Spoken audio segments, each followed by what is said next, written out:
So I am now open the Lacey Commission on Equity meeting on January 27, 2025. Welcome everyone and thank you. So are we all here? Everyone's here, right? So that's great, totally. So we can move, we can go forward. Okay, so land acknowledgement. Any volunteer to read the land acknowledgement for the meeting? Sure. Go ahead, Marquita. Go ahead, you got it. We, the city of Lacey, are on the ancestral land of the tribal people of the Treaty of Medicine Creek, including the Nisqually Indian tribe and Squaxin Island tribe.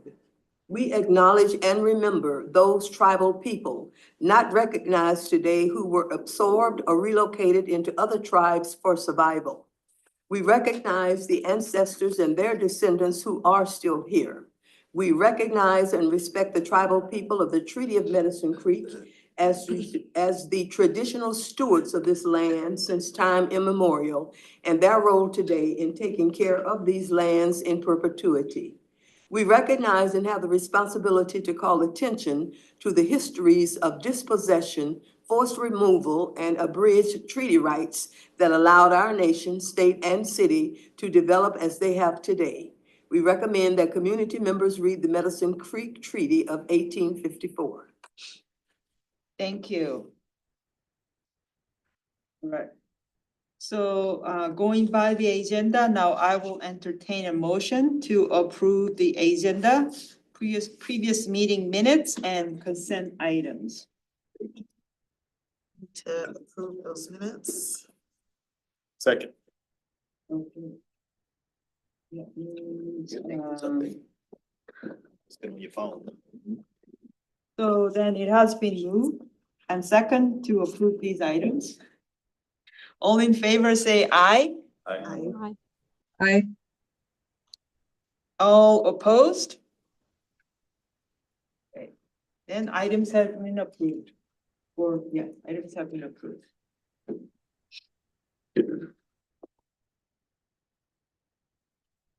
Okay, so. Public comments. Anybody, public attending? Nope. But we did receive a comments. Right, so how do we go about? I have a question about those comments. Was that somebody kind of bumming us? Yes. It didn't make any sense. Yeah, it was two different people. At least it was virtually this time Yeah. instead of in the call, so I'll take it. Yeah, commissioners, it definitely looks like that was some sort of mass bombing emails. And something that we're taking a look at just internally to see if there may be ways to add, additional steps with public Sure. comment as well. So we'll provide an update when we have them, but like the chair mentioned, we did receive 8 written public comments and none of them really were, I think, Great. specific necessarily to the commission and the commission's work. And a few of them were even signed as like Washington DC, if I recall correctly, so not even local residents, shockingly, I'm sure. Were there others who received it or were we singled out? I'm curious, because it was so vague. There were others here in Thurston County that received it, such as the sheriff's office. Okay. But yes, we were not the only ones. Okay. Interesting. Yeah. Like, what is this?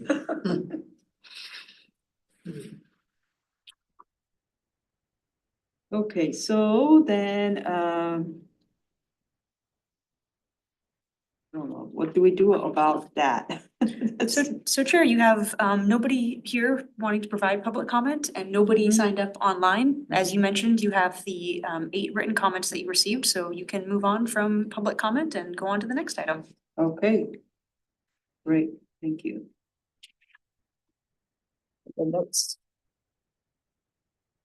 Which would be the inspirational item? Is Dr. Thurma Jackson, are you the one who volunteered for the inspirational item this month? I'm her. Yes, great. I specifically volunteered to do it this month because of Martin Luther King Jr. holiday and the fact that we as a community were moving into various observances. And so much has happened in the last month since we were together in our meeting. So much has happened in the last week. I can hardly wrap my brain around it. So to be able to share a few quotes from Dr. King, where I'm pretty much a student of his, and there's a whole book of his quotes, but the quotes that seem to be most relevant to the times in which we live and some of the things we're trying to cope with right now. So I'll just read you a few of them and not so much comment on them, but just go through them as I have them highlighted here. And as I read them, just think in terms of what we're seeing, what we're hearing, what we're experiencing, and just how relevant these things were as long ago as he lived, but they are very real still. We must learn to live together as brothers or perish together as fools. Think about that. We're all in this boat together now. Think about that one. Nothing in all the world is more dangerous than sincere ignorance and conscientious stupidity. Yes.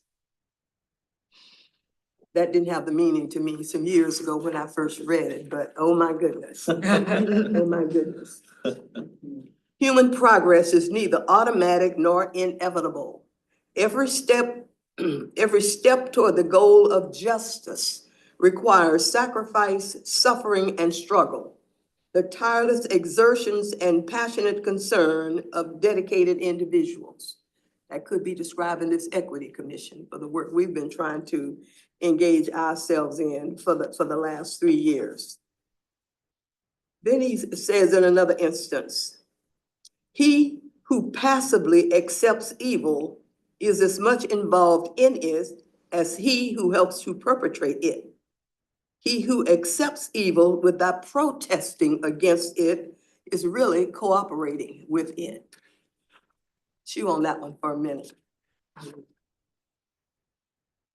Another one. We must build dikes of courage to hold back the flood of fear. So many in our communities are living in fear right now. How do we build those dikes of courage? And then all labor that uplifts humanity has dignity and importance and should be undertaken with painstaking excellence. That's what we've tried to be about here on this commission. And then lastly, history will have to record that the greatest tragedy of this period of social transition was not the strident clamor of the bad people, but the appalling silence of the good people. So with that, those are my words of inspiration or depression or whatever, however it might leave you, but food for thought as we move forward. Thank you. Wisdom, a lot of wisdom in them. Pardon me? A lot of wisdom in them. Yes, and this is just a few that I just plucked.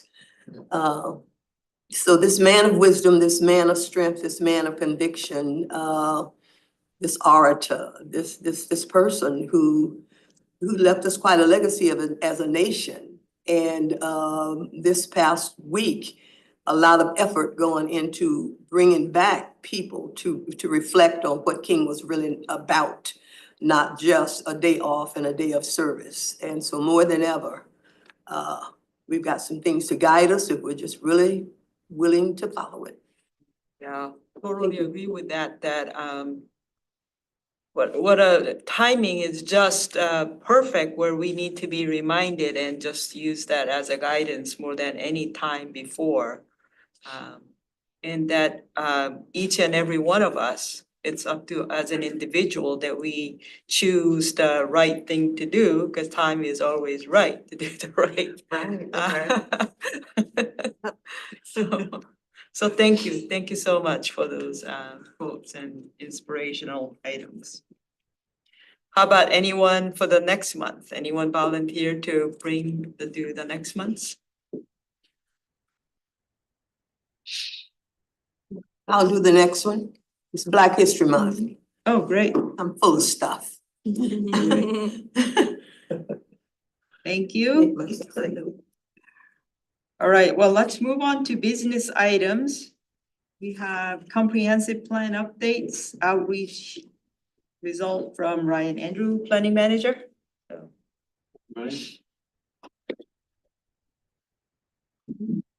Yeah, perfect. All right, well, the wrong one. There we go. Good evening, everybody. Thanks for having me. So my name is Ryan Andrews. For those that don't know me, I think there's some new faces around the table. Community planning manager in the Community and Economic Development Department. For the last 6 months or so, we've been underway on updating our comprehensive plan, starting with public outreach. And I was checking the calendar and I was last in front of the Commission on Equity back in July. The purpose of that meeting was to go through our public outreach plan, and you had some good suggestions for some amendments to that, updates to that.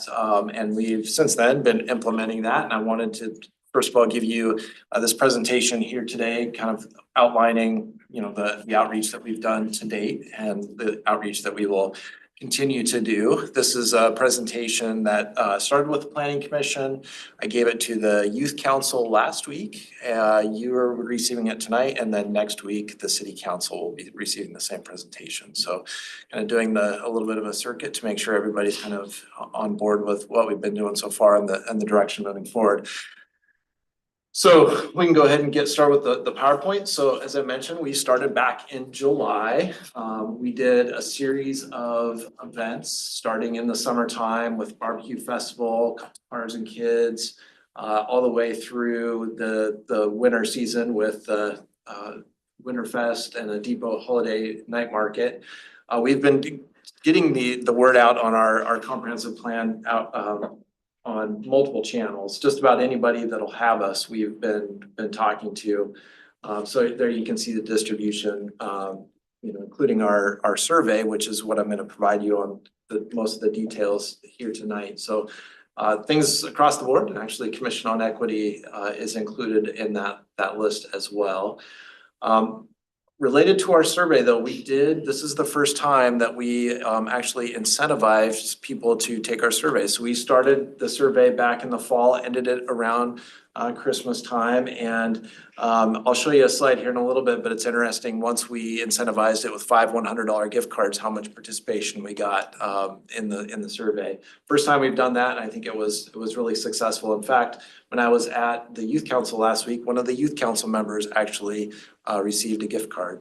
It was a random drawing and they won the gift card. So, and our total outreach to date through all of our different survey channels and events and those kinds of things, 45,000 direct community contacts. So pretty impressive for, you know, a city of 60,000 people to be able to have about 45,000 community contacts. So it doesn't include like our urban growth area. Our urban growth area is about another 30,000. So big round numbers. We have about 100,000 people, but we've reached almost half of them. So were you reaching them by survey, email? Yeah, so all the different, you know, things we've done, either touch points at community events or social media engagement or email or those kinds of things, that's everything total. One of the things I did want to bring up here before we move on to the results of the survey is that we did early on do some visioning sessions with our City Council, Planning Commission, and Youth Council on the different events that they wanted us to attend and host coming up. And so this is it's a little bit of a difficult thing to decipher. So I'll kind of help you through that. But we want to make sure we're finding the right blend of outreach engagement through either attending events or hosting events or being in person or virtual. Each one of these, CC is City Council, YC is Youth Council, and PC is Planning Commission. So these, if you are trending one way or the other, it's going to tell you whether you like more in-person or virtual events. if you want to be hosting events or going out to events that are hosted by somebody else in the community. The interesting thing is that the council was right in the middle. They were the bullseye. They were like, hey, we want to do everything. So we've been doing a little bit of everything. The youth council, they really liked attending events. They were pretty much right in the middle between in-person and virtual online. So they like to go to events. That's why we've been at so many events over the summertime. And then planning commission, very similar to city council, pretty close to that bullseye. They leaned a little bit more towards in-person versus virtual events. So all that to say is that we have been doing a broad range of different outreach through the summer and into the fall. And I hope certainly that it kind of hit the mark as far as what they anticipated for this. So as far as our in-person engagement, as I mentioned, we were at several events coming up or that were last year. We had 282 written comments related to this. And so those were things like sticky notes on boards and those kinds of things. And people that would stop by our booth, we would talk to them. But we did get these common themes across the board. So, and these will be reflected in the survey as well that we did. So when we talked to the community about what they cared about, number one was transportation. And this will be true on the survey too. And it's a little surprising when we do talk to the community about kind of how Lacey will grow and what Lacey will look like and feel like in 20 years. We do hear a lot about transportation issues. And so here is things like improved sidewalks, crosswalks, bike lanes, and accessibility. Year-round recreation. So recreational opportunities that aren't just summertime only. So things that are indoors. We hear a lot about water-related activities that people want in our community, whether that's splash pads or pools. That's a huge priority for the community. Things around affordable home ownership. It should be no surprise to anybody that more housing options, higher densities, more affordable housing is a huge priority for the community. And then people really enjoy our trees, our natural settings. People want to see trees preserved, especially in new development. They want more opportunities for community gardens and more environmental protection. So they do, one of the things they always seem to point out is how they really like City Hall and the grounds here. So, you know, that's kind of what they envision for good development that does preserve a lot of trees and green space when development occurs is Lacey City Hall. So online engagement wise, this was as of or two ago, we've done a significant amount of online engagement, 23 social media posts related to our survey. We've reached almost over 10,000 people through that survey posts on social media and approximately 600 interactions. So that's things like people clicked the link, they shared, they commented, et cetera. So while our reach were those people that saw it, there was another 600 that actually interacted with it. And our survey had almost 400 participants. We had multiple languages. We have staff in our department that speak Spanish and Vietnamese that translated this for us, as those are two of our primary non-English speaking languages. So we had it in the English, Spanish, and Vietnamese. And this bottom is the actual survey results over time. And so the left goes from November 1st when the survey was launched all the way to December 1st towards the time that the survey ended. And you can see that we had a pretty good survey response at the very beginning. And then November 22nd, right about that time, you see that big spike. That was the time that we got the word out about the gift cards. And that's what I was talking about as far as the improved survey response at that point. Just a bunch of other kind of general like numbers related to this survey. So we had over 1,800 emails through different means that we've got here at the city. We did a utility mailing to almost 25,000 Lacey residents through utility billing inserts. We did a significant amount of business outreach. We did 32 business interviews with our economic development coordinator, who they also put out an economic development newsletter that has almost 2,000 contacts on that. We also are doing a couple of additional efforts that really pair well with the community survey and the other outreach for the comp plan. One is our racially disparate impacts analysis. We're doing that as part of the update to the housing chapter of our comprehensive plan. So through our consultant that's working on the update to our housing element, they did a number of community interviews with what they call affinity groups. So they had 4 different affinity groups, one being accessory dwelling unit owners, another related to low income and nonprofit housing providers, a third related to manufactured and mobile home parks and park residents, and that includes park management as well, and then the military. So they also reached out to kind of the military housing connections as well. And so there was a number of community interviews that were done with that. We've got the results of that, but also another survey that was done as a part of this was a video survey where these folks, it didn't necessarily have to be related to this affinity group, but anybody in the community could provide a short video to a website that basically it was prepped with some interview questions, both in English and Spanish, and provided people with $25 to actually fill out that community's that video survey. So that was another thing that was more kind of housing related.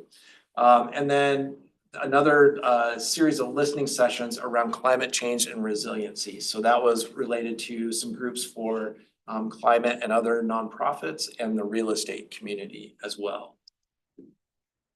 So overall, this is who we heard from. Over 88% of people that filled out our surveys live in Lacey.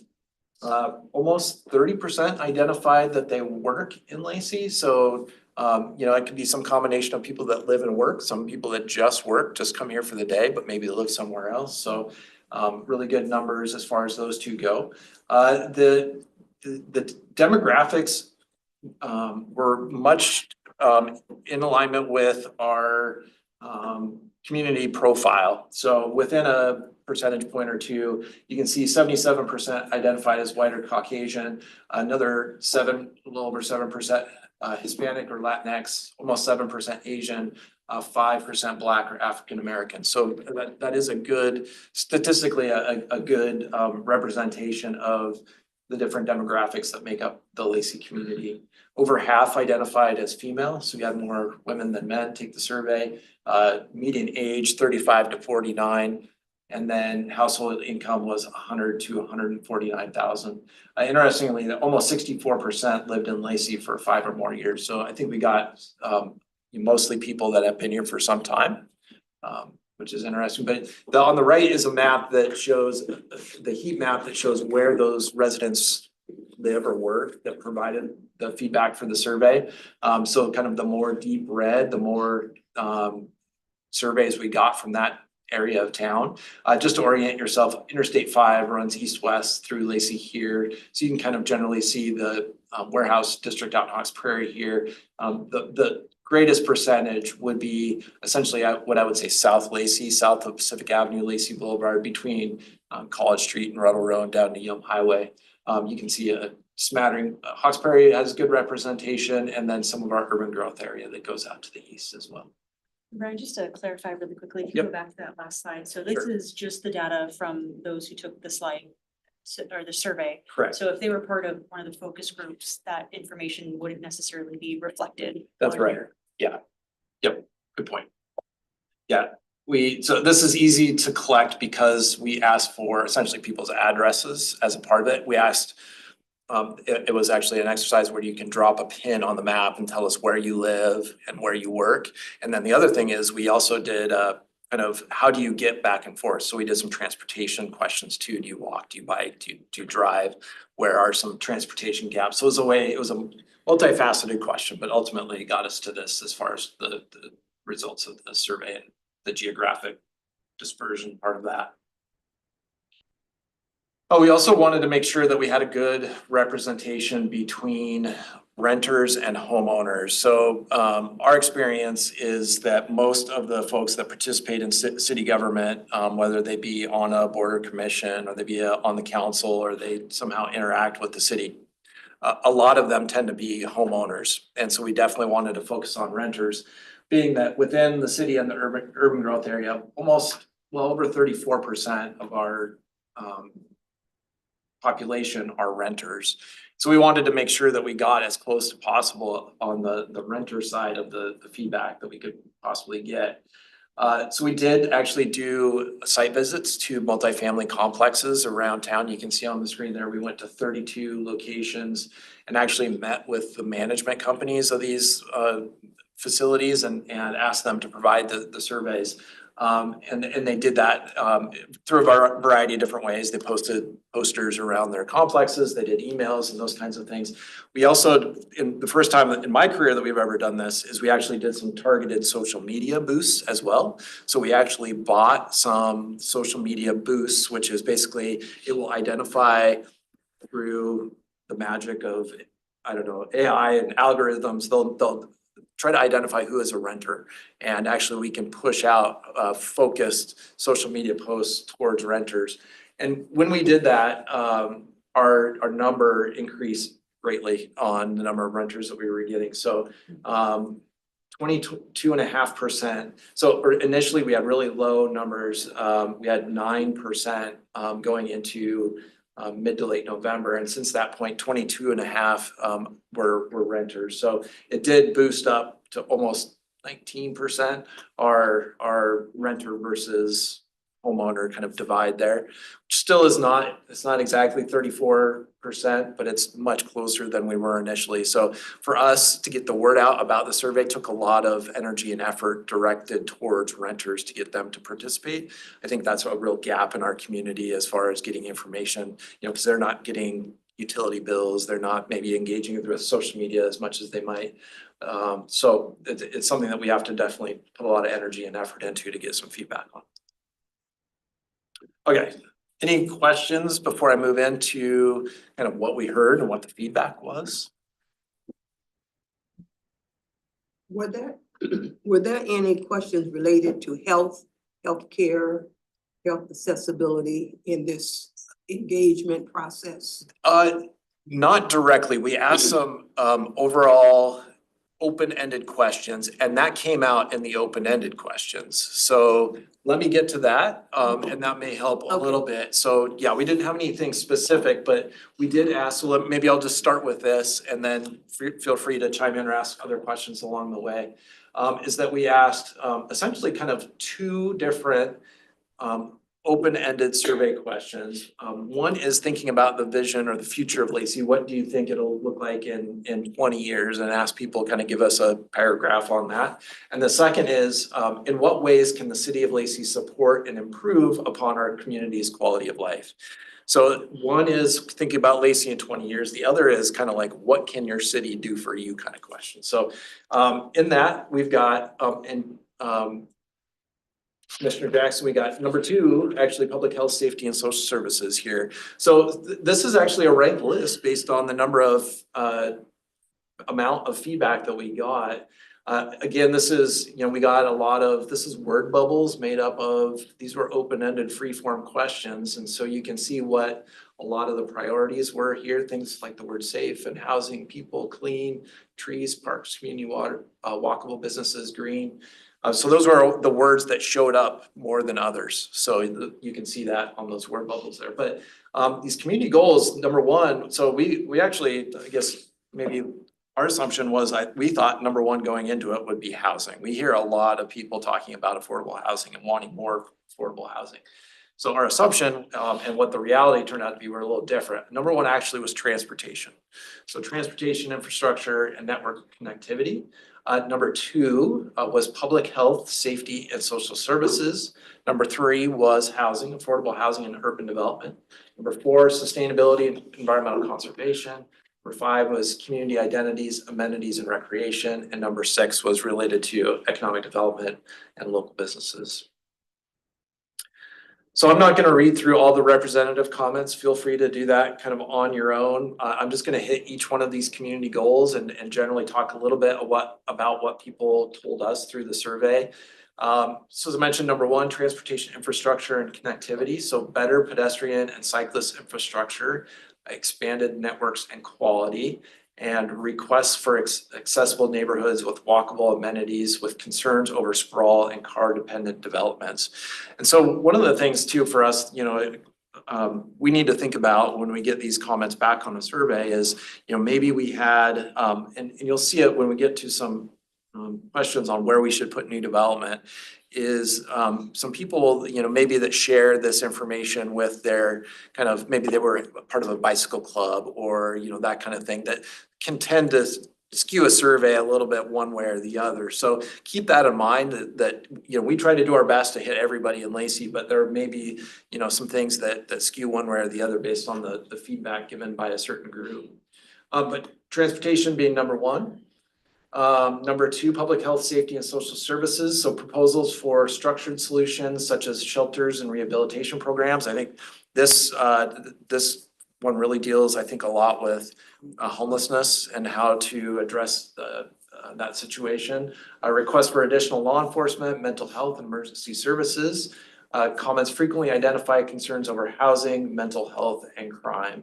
And so public health wasn't necessarily, or healthcare wasn't necessarily something that specifically came up in some of this, but I think that it is something that's kind of embedded in this. It's mental health and those kinds of things. While it's maybe not physical healthcare, I think that's where the comments that we would have gotten on public health would have been.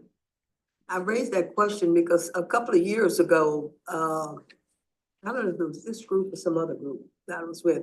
We had a presentation from Thurston Thrives. And they had a consultant group doing surveys or whatever.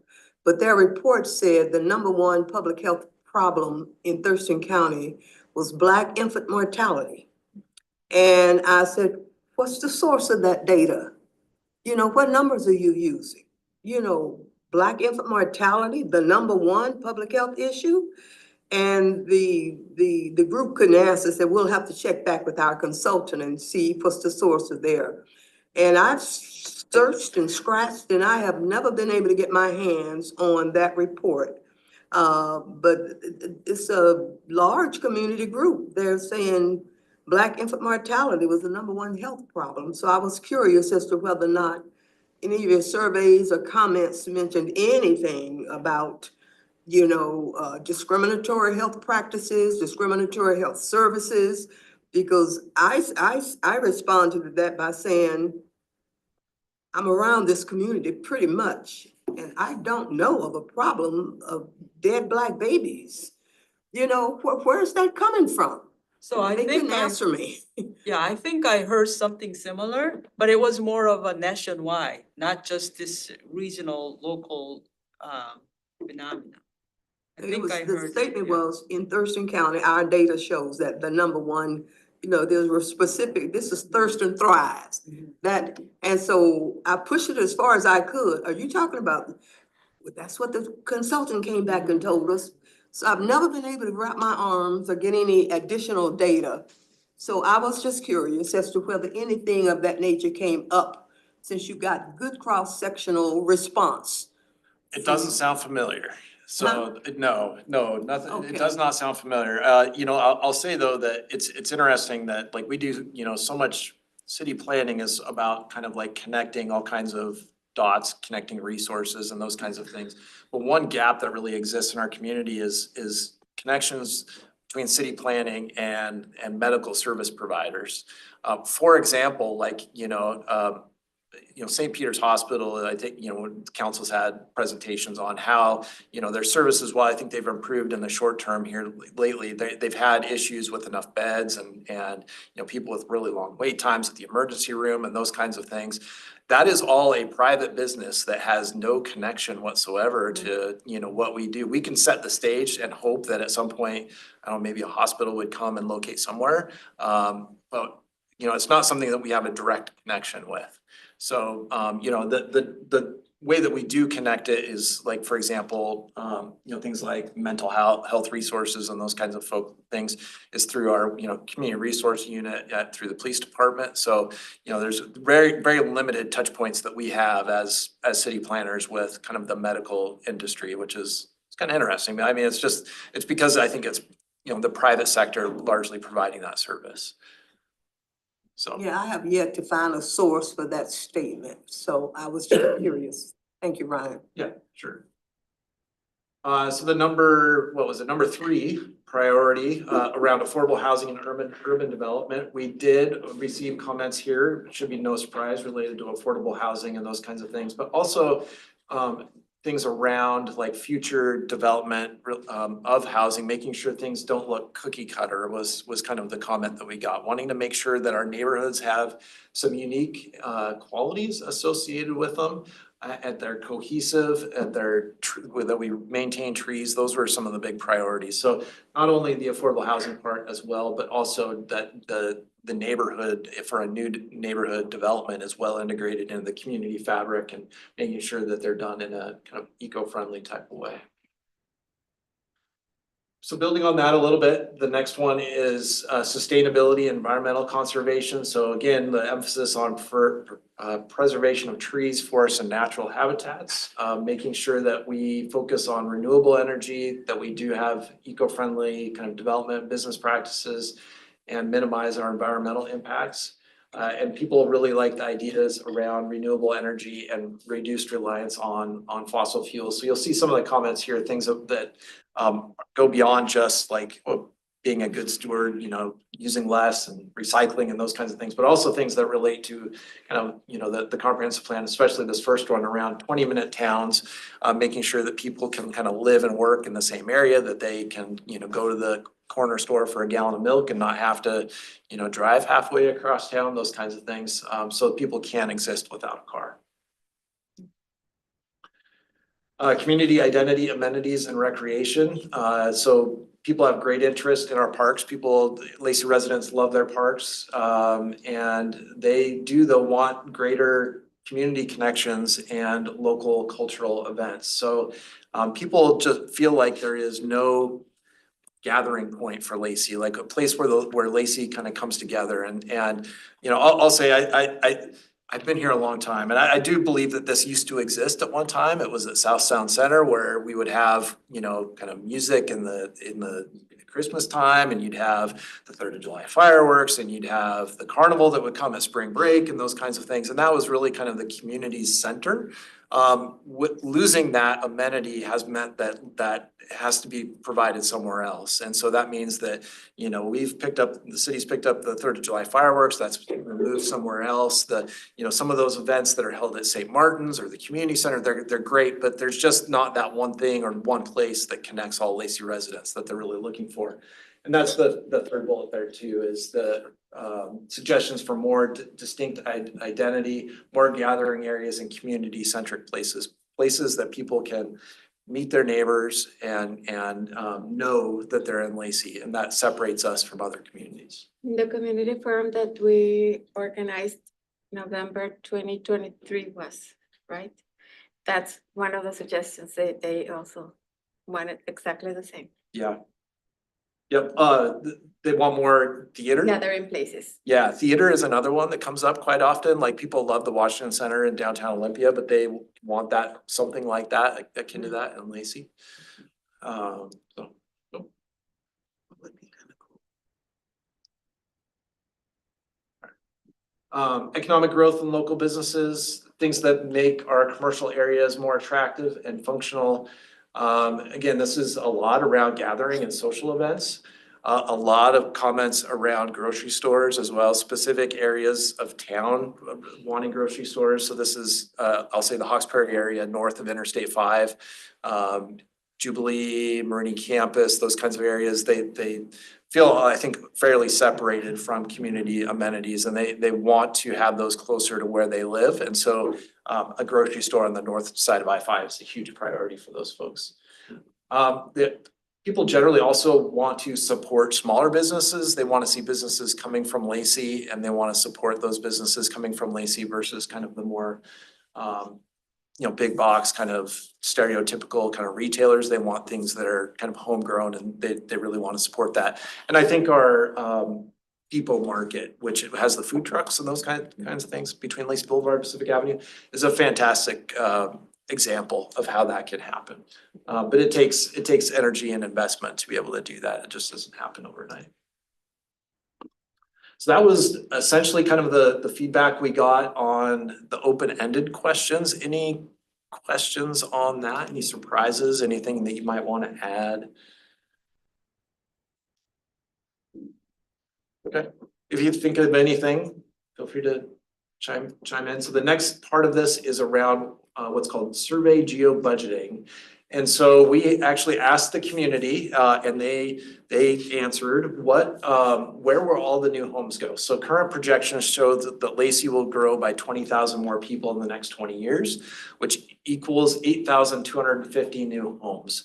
And so we actually gave people a budget. We gave them a budget of 8,250 homes and said, okay, now you get to play SimCity and you get to decide where all these people are gonna live. And they told us, and I'm gonna give you the example, or I'm gonna give you the results of that here. Just on the bottom here is just some graphics around, because I'm gonna use some terms. So just think in your mind what these different housing types are. So I think people generally kind of understand what a detached or a duplex, triplex, maybe a townhome. Mixed use is when you have residential on top of commercial units. Small multifamily is maybe like a sixplex or an eightplex shown here. And then larger multifamily is kind of what you think of in terms of kind of your more suburban, even though this picture shows a little bit more urban garden style apartment. So this is on the residential side. We asked people where would they like the detached homes, the townhomes, the multifamily, and the mixed use to go. And this is, again, just to kind of orient yourself. Interstate 5 running east-west, you can, I think, generally kind of make out the industrial area out in Hawks Prairie. This is kind of South Lacey down to Yelm Highway here, and this is our urban growth area. So detached homes, most of them wanted them to go north of I-5. However, and this is one of the kind of strange things to think about, and not exactly sure why this comes up, but this is the area around kind of Costco, Home Depot out in Hawks Prairie. And you know, that's around the regional athletic complex. It may be because it's also picking up some of the recent residential development that's happening kind of around the Mushroom Corner area. So, you know, take this with a little bit of a grain of salt. It is showing like this is St. Martin's property. I think people tend to also kind of see where vacant property exists and kind of move houses to where existing properties are, even though they may have some environmental sensitivity. So, but for most of it is centered right around I-5. Townhomes, very similar. Multifamily, you see multifamily shift a little bit more to our core area. So this is around Lacey City Hall. Out in our Woodland district, so around South Sound Center. You really see that pop up in mixed use. Mixed use is really prolific here and shown in the Midtown area. And then also you're seeing some of these priority areas on the property that's owned by the Nisqually tribe around Cabela's. So it's frequently requested area for mobile homes. So you can see that there is a small spattering, I'll say mixed use as well, kind of around the intersection of College Street and Yelm Highway around the Little Prairie Center down there. So now we'll go to the commercial. So what we've done is the residential, now we're going to the commercial, and then I'll show you them combined at the end. So where will new jobs go? So much like the residential side, we asked people, we got to grow by 20,000 more people, which means 9,000 new jobs. And so that we provided people with a variety of different commercial options. So you've got just your kind of standard commercial, larger commercial centers, things like malls. Mixed use shows up here as well. And then light industrial, which is our kind of warehousing distribution centers. So this is one that definitely prominently very shows the Gateway property around Cabela's, the property that's owned by, I guess it's not called Gateway anymore, it's called Queemouth Village around Cabela's here in Hawks Prairie. That shows across all three. A little bit more down in kind of South Lacey, Yelm Highway, Lacey Boulevard, and then in our Woodland district. A large commercial center is really around Queemouth Village. Mixed use again shows up Woodland district and then Queemouth Village, and then light industrial, mostly out in Hawks Prairie, very little, if any, in South Lacey and none at all in the urban growth area. This is commercial and let's see, residential. A little bit. So this is them aggregated together. So commercial, again, very much shows Cabela's and Queen Village, kind of the priority area there. And then College Street and Yelm Highway, those are the big ones on the commercial side. Residential around the Rack and Nisqually Middle School, around South Sound Center. This Woodland Creek wetlands situation we talked about, that's like that, probably not a location where we're gonna see a lot more residential. I think it has a lot of available property. So when people saw the aerial photograph on the map, they probably thought, well, maybe that's a good spot to be able to put it there, so. Yeah, so any questions on the geo-budgeting exercise? So what we're going to use that information for, that may be a question, is developing our future land use maps. So as part of our comprehensive plan, we have to develop comprehensive plan maps. And the information that we've taken from these geo-budgeting exercise will help inform that. So we're essentially developing 3 different alternatives. One is basically kind of a status quo, so it's a no action alternative. One alternative is what would happen if our zoning became more residential focused. So we've heard a lot, the people that think, affordable housing, and rightly so, is really important. So what would happen if Lacey developed even more residentially in the future? The other one is what if we developed more commercially, recognizing that we have a lot of economic development opportunity as well. I got a question. Are you working alongside, because I know in the beginning, a lot of people were talking about accessibility and walkability and transportation. Are you working together along with the transportation department, inner city transit? Yeah, And looking along the lines on the bus routes and all that? Yep, so not only we have our own transportation staff in-house, but also with other agencies that provide, like inner city transit, that provide service. So one of the interesting things is inner city transit is actually, we're coordinating with them. They're looking to change their transit model. So one of the layout, the routes haven't really changed in probably 20, 30 years. It's really centered around the bus transit centers. They're gonna actually be moving away from that model and more into kind of a linear model where it actually follows kind of more corridors.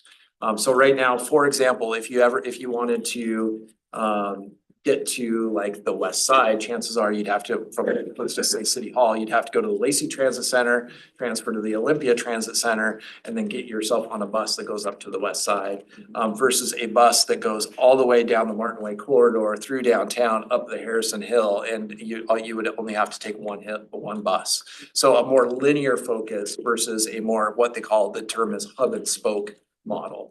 So yeah, we're coordinating with them and as they change their transit model, it's kind of an exciting time. Yeah, because what I'm thinking more so of is the people that are looking at the mixed residential and business and trying to get them over to that Meridian, Cabela's, warehousey side. I don't believe there's anything right now that takes anybody over there. There's one bus route, I don't know the number, but it only goes out to that area, I think once every hour, so it's not very frequent. Yeah, and that's actually been new within the last 5 years or something. Yeah. So as I mentioned, this is going to be informing our future land use map. So land use map is a little bit different than our zoning map. The land use map is kind of a higher level, kind of, broad categories of land use that then make up the future zoning map. The zoning map is the specific zoning that a piece of property is zoned. And so what we're doing is we're actually, and wanted to kind of use this time to be able to use the Commission on Equity to help support this and get the word out, is we're doing a community open house on Wednesday, February 12th here in this room. And a portion of that will be to review the future land use maps, and then all of the other kind of elements that make up the comprehensive plan. So we will have different booths, one on transportation, one on housing, one on climate, et cetera, and be able to weigh in on those things. The idea with this is that it's essentially kind of the last opportunity to touch bases with the community, because we've done so much of that before we start actually developing kind of the meat and potatoes part of the comp plan. So the actual goals and policies and those kinds of things. And so that will really be what makes up this event. So again, February 12th, here in this room from 6 to 8 p.m. and it is a drop-in. So we'd welcome you to share this information. We'll share it through all of our channels. If you're able to make it, we would love to see you. As I mentioned, there's obviously opportunities for public engagement throughout the update process. We are in this kind of end of the community priorities phase. So we are, giving you the results of what we've talked about the community, about, and then taking that to the open house for kind of one last shot before we move forward with the actual draft plan, which it moves into spring. And then finally in summer with the final plan adoption by council by the end of this year. So the next steps are number one, we're going to, after we hold the community open house and kind of do a final vetting of the issues and ideas with the community, is to draft the elements. So we're going to do a concurrent review of each element by the planning commission and the city council. So for each little piece of the comp plan, so each little part, we're going to concurrently bring along the planning commission, so they're gonna have a chance to review, as well as the city council. When all that is complete, we will bring it back to the Commission on Equity May 26th for a review of the draft comp plan at that point.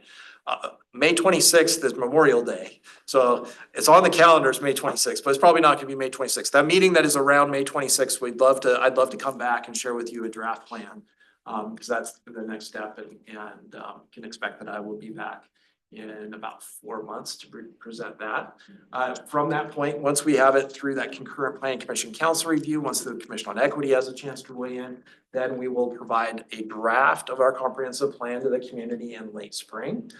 We will do a kind of initial draft, final drafting through the summer, and then city council adoption, our statutory requirement for updating that is December 31st, 2025. So the state requires us to have that completed by the end of this year. So that's the end of my presentation. I will stop sharing. And happy to answer any other questions at this point. Thanks. My question has to do with affordability. I watch all of these new apartments and condos come up, and they're beautiful, and they have all these extras, exercise rooms and pools. And I can imagine the rent is very high. So in the plan, are there, say, multi-use or with other housing units that people can afford? I mean, that a low to medium income person can afford. Because I would just imagine they're paying $2,000 plus. Yeah. For those apartment units. And what about some small apartments that you pay $900 or $1,200 for? So this could be a topic of a meeting all in of its own, is, there's a couple sides to making housing more affordable. Number one is that you have to provide more supply to meet the demand. And right now we've got the demand side that says, we want 2-bedroom apartments with amenities that are gonna go for $2,200 a month. We also are well supported in our community with off-base housing allowances that are provided by JBLM. And landlords know exactly what that amount is and lease to that amount. The single family market is a market that is made up of national home builders that are traded on the New York Stock Exchange, and they're not, community-based builders like maybe what has happened in the past. So that's kind of the major, things that affect our kind of market rate. And so, the city does everything, my belief is the city does everything in its power to make sure that we have as much supply as can be provided. Obviously that we can't swing a hammer, that's got to be done by somebody else, and that's usually those national builders. On the affordable side, that's a little bit of a different story. The affordable side is usually provided by people that specifically do nonprofit or low income housing in our community. And so they need things like low interest loans and those kinds of things from the state. They need things like multifamily tax exemptions, which are property tax exemptions that shift tax burdens to other taxpayers for a range of years. They need the programs like that. Those are things that are, there's not a lot of those providers in our community at this point. So we've got folks like Housing Authority of Thurston County, we have Habitat for Humanity, but the large institutional builders haven't started really coming to Thurston County yet to provide those. They're mostly around the kind of Seattle, Pierce County, Snohomish County area. So, we need to take more efforts to let people know that we have a severe need in our community so that they start taking advantage of the programs that we provide as well. But yeah, we could do a meeting on affordable housing, all the issues around that. But the plan itself will have a large portion of the plan dedicated to how do we address affordability in the community. Yeah, it's obvious that the demand is greater than supply because, they open up those apartment complexes. They open this one building, it fills up while they're still building, it's just. Yeah. Yeah. I just want to add, and I know, the Community Economic Development Department has been here before and talked a little bit about affordable housing. We've had first Rick Walk, our city manager, when he was formerly the CED director, came and talked a little bit about the affordability plan. And I know, Ryan, Yeah. you were involved in that as well. And then we had Jennifer Adams come in and talk about, middle housing as well.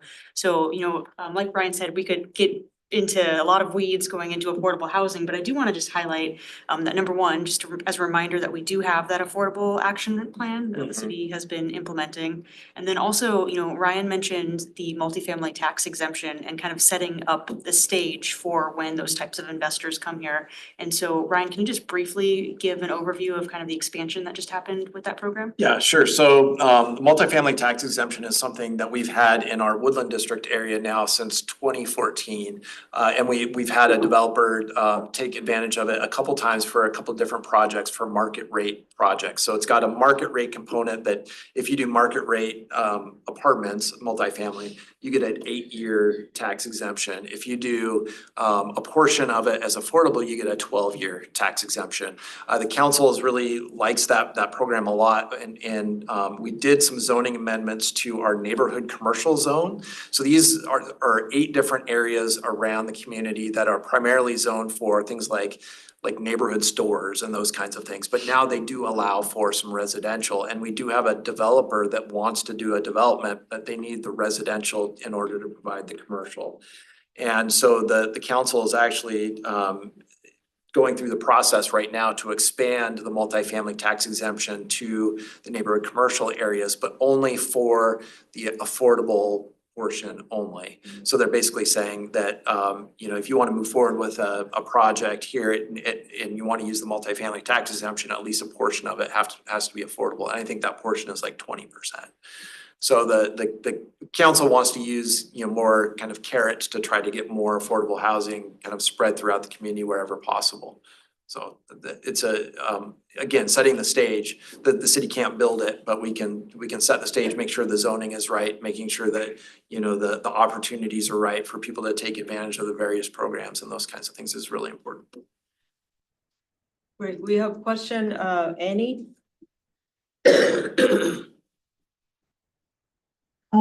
Yeah, I just wanted to thank you for the presentation because it's just so exciting and to see how broad the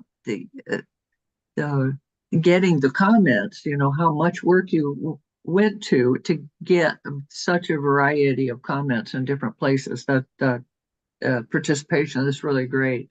And the adding those community goals that you all heard about and then consolidated, we can put those together with our listening session feedback that we've got and help us do our planning as well. So yeah, thank you so much. Really good.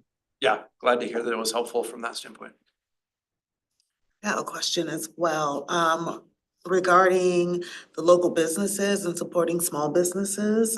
Being a small business myself, not being able to have a space to either produce my product or even as a producing and retail portion of of being able to also sell it as well. I know that you guys have the the truck depot area. But what about doing something like a small business marketplace and having like a plaza where small businesses can do more than just the summertime? I mean, we don't have great weather all year long.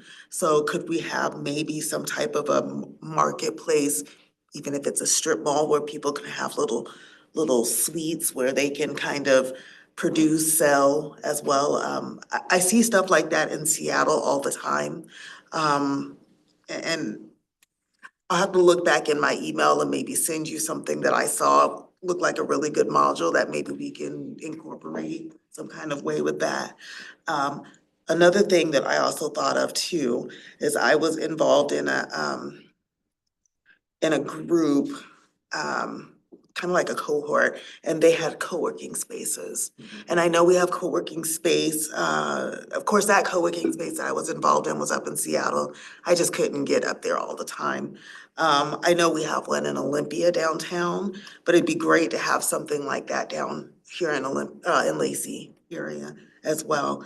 And then the third question would be, what about a lot of the existing plazas that sit empty right now? What's happening with those? I mean, they've been empty for a while, but then we're still looking at building. So what's up with those? Yeah, good. Those are all really good questions. Maybe I'll kind of start with the first kind of two that I think are kind of related.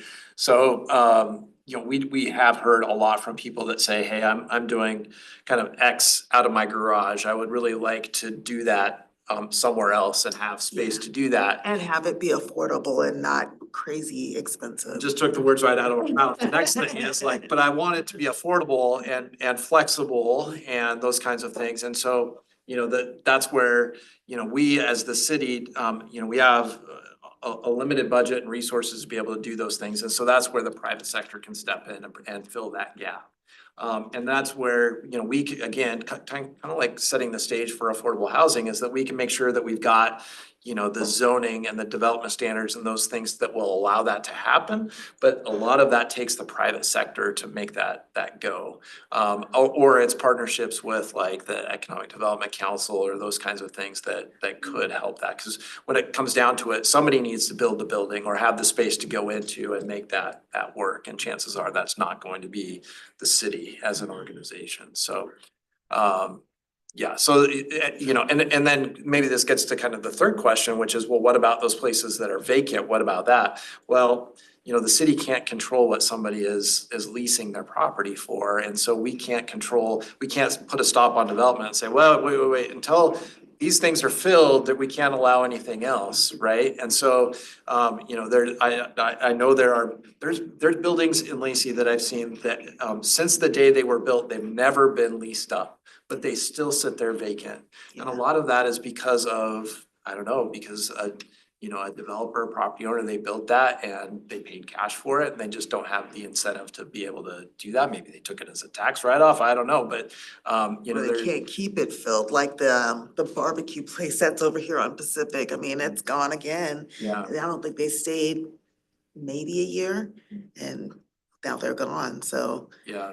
Wow. So, you know, that we can do a lot to set the stage, but a lot of times it's up to the private sector to fill those gaps. And so, you know, we have all kinds of goals and policies and you know, things that say this is a problem, that we need to solve it. The city can only get us so far. The rest of the way has to be that gap that's filled by the private So sector. literally, you guys are kind of setting the stage and, okay, got it. Yeah. You know, we'll just add a couple of things and Ryan, please feel free to add some details to this. But I think, you know, the makerspace is a really good example of a lot of work and private, public, you know, working together, you know, the city being involved, St. Martin's being involved, the Economic Development Council, you know, and all of that to create a space where you could bring content creators, and I'm talking about physical content. Now, I know it doesn't meet every sort of business need out Yeah. there. Yeah, But the idea again is to try to provide a space where, you know, folks could come and, you know, learn different types of tools and businesses and working, you know, with the EDC on classes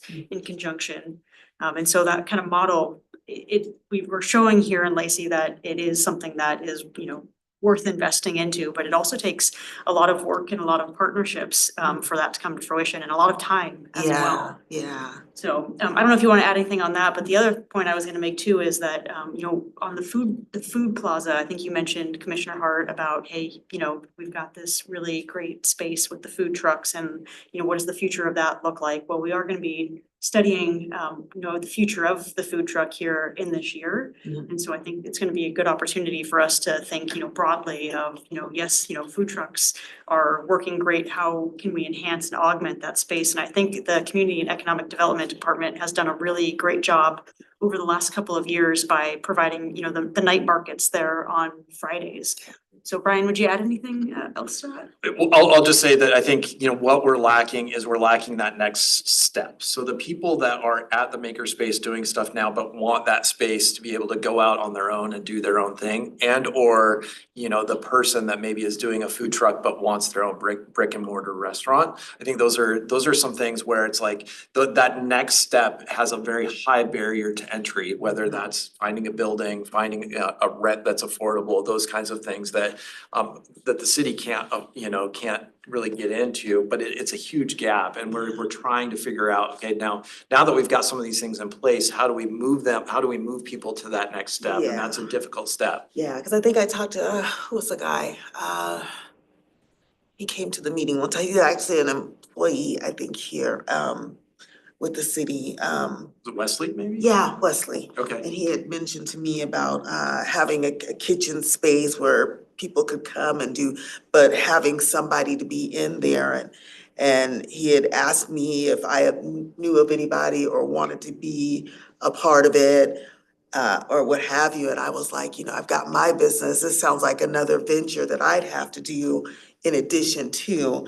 So, but I would love to get something like that small business marketplace pop-up kind of going. I could easily see it looking a lot like the building out in Tumwater where they have all the different suites, but then it also could be an event space as well, because people like to do the events around here. So I could easily see that happening and being a part of that community goal that was in discussion, where people can come together and support those small and micro businesses. If they had a place like that, and then with it being inside, they can do something year round and not just in the summer when the weather is great. Yeah, that was, when we purchased the building where the food truck plaza is now, so that was the carpet warehouse building. There were discussions, and this was way back there when, about what to do with that building, and that was one of the ideas, was actually to do kind of roll-up doors on both sides and be able to turn it into some kind of like market space, which would have been able to use that existing building. Now,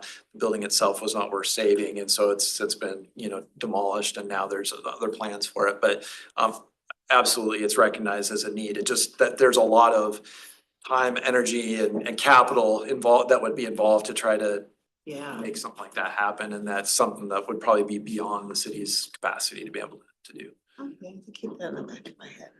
I might be interested in helping out.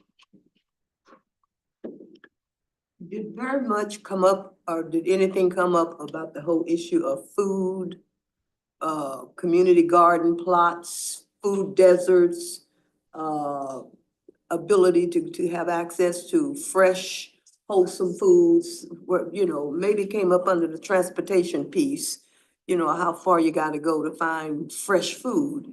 But as the community expands and moves out and talking about a comprehensive plan that's going to provide vision for the future, did the issue of food accessibility, wholesome, fresh, healthy food accessibility come up? It did, not so much in terms of like, the traditional food desert, like, you might think of like in bigger cities, like inner cities, because I think are pretty well served by, the different grocery store options that we have in Lacey. It's really Northeast Lacey that spoke loud and clear about Right. that. So that was a huge issue for people out in Hawks Prairie, not wanting to, cross I-5 to go to Safeway or Walmart or Winco or those kinds of things. And then even if you look at maps, I mean, all of Johnson Point is not served by any kind of Right. like fresh groceries. And so that's a huge gap in the community. So that came up loud and clear. There was also things around community gardens. People want more community gardens. They want to have those spaces around them. I think, you know, especially because as we're urbanizing, our lot sizes and the amount of property people live on is so small now compared to what it used to be, that people just don't have a backyard to be able to support things like a vegetable garden anymore. And so people want those kinds of things to be, but you know, they want them in close proximity. And so we did hear a lot about, you know, just the kind of the more informal part of that, wanting an actual garden too, because I think people need that and want that connection. We may have to go there in the times that we're in. I mean, we may need to kind of resort to that being a last ditch effort. I know that there is one on the west side, though. That might be a good place to talk to or even partner up about bringing what they have over there over on this side. I can't remember the name of it, but I actually went and looked and talked with some ladies over there about, they're talking about doing a March retreat, and then they gave us a little tour of the place and some of the wildlife, and it's a nice place that was actually donated. So that would be maybe a good place to maybe talk and partner with somebody about that. I just think that as we're looking in the future, you know, 10, 15, 20 years ahead, food production is gonna be a real issue. Yeah. And so I just didn't see food specifically referenced in any of the summary comments about the surveys and the input from people. But it's something I think we as a community certainly need to be planning on and thinking of, and, you know, a little something in the back of our minds, you know, maybe now, maybe not now, but 5, 10, 15 years from now. Yeah. You know, what are we gonna do, for fresh food production? Yep. So. What? Just one other question I have, which Yeah. is irrelevant to all of this really. As you all have proceeded with your comprehensive planning, and this was just the community engagement piece of it, has there been any influence of or whatever from the kind of recommendations we, the Equity Commission, has made in our strategic plan that has had any impact on the directions you're going or some of the things you might be building into this 10-year plan? You know, that's a good question. I don't think anything directly. We certainly haven't gotten to the point of creating any new goals and policies yet. So it's a little hard to say, okay, what are those gonna look like in the future? But as we, as staff, are developing those, then we can certainly look at what other plans exist and make sure that we're being consistent with those. So, you know, that's one thing, is not only, you know, not only will we take into consideration all the community input that we receive, we'll also be looking at all the other plans and policies that the city has in place. And we can certainly use that strategic plan as part of the guidance for developing those goals and policies as well. I will kind of just use this time also to promote that when we develop this plan will be a website. So it'll be unique in that it's not going to be a static plan that sits on the shelf. It will actually be its own website. We actually own kind of a URL for it now. So we're moving towards, once we have those goals and policies up and for review, there will actually be a website. The website will be the plan. So it'll be the first fully web-based plan that we'll have in the city of Lacey once it's adopted. So stay tuned. But yeah, obviously we'll use all the other plans that we have in place as kind of some of the basis for what we do moving forward. All right. Well, thank you for having me. Again, just a reminder, February 12th, from 6 to 8, that open house. Would definitely love to have you stop by and provide your input and feedback, and we'll have some good interactive sessions as a part of that. And if you want to give more feedback, you can certainly do it at that point. And then I'll be back at probably your meeting at the end of May to provide you with kind of the highlights of those, the draft, the goals and policies. And you'll have the ability to weigh in at that point, so. I can confirm it will not be May 26th, but it will be around there. Sometime So around. we'll get you that date, Ryan. Yeah, perfect. All right. Well, thank you all. Yep, have a good night. Thank you. Yeah. All right, I see employee survey overview. Ms. Veronica?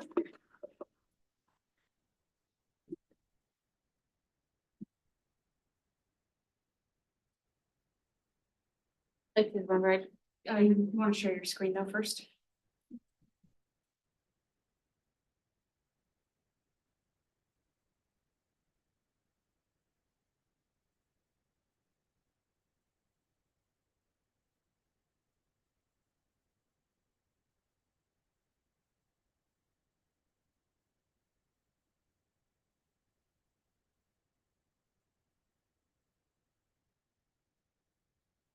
You see the screen, Commissioner Clay?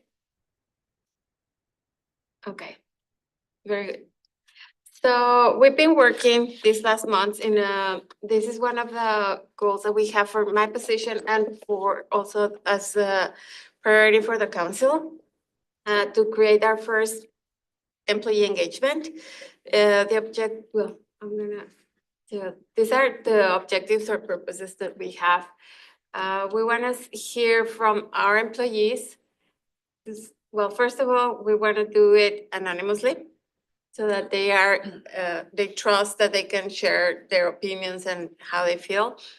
We want to hear their input, and we want to use the input to see how they feel about their work and their contributions to the city.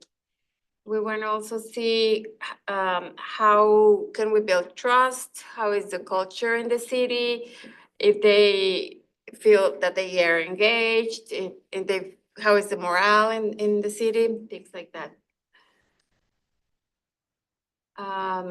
So these are some of the things that we want to measure: the job satisfaction, motivation, the perceptions, how they perceive their work, and the emotional investment in the city as employer. So what we're going to identify areas for improvements. We want to see where they're at and what can I do to improve. We want to use it to develop an actionable plan, to also see the resources that we have, where do we allocate them? How can we improve the productivity? And this is going to be the first one, but we're going to use it as a foundation to compare year by year where we are and how are we improving. For this, we're going to create a communications plan. Communication is super, super important to engage all the staff. So we want to use a communications plan to increase the participation. Our goal is to have between 60 and 70%. It's a very ambitious goal, but 60-70% of the employees to take the survey. We're gonna use the communications plan also to build trust, to encourage open feedback, because if not, the purpose won't be achieved. And we want to use it also to lead positive organizational change or help us change in a positive way. For that, we're also engaging top leadership. So we have been showing the questions to all the directors and some of the managers. And also we're going to be working with the supervisors, and we're going to be doing some listening sessions so that we present what we want to do to all the employees.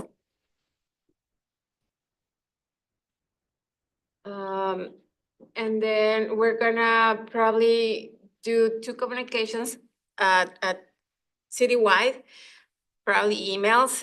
The first one will be the launch of the survey will be on March 13, which is the employee recognition event.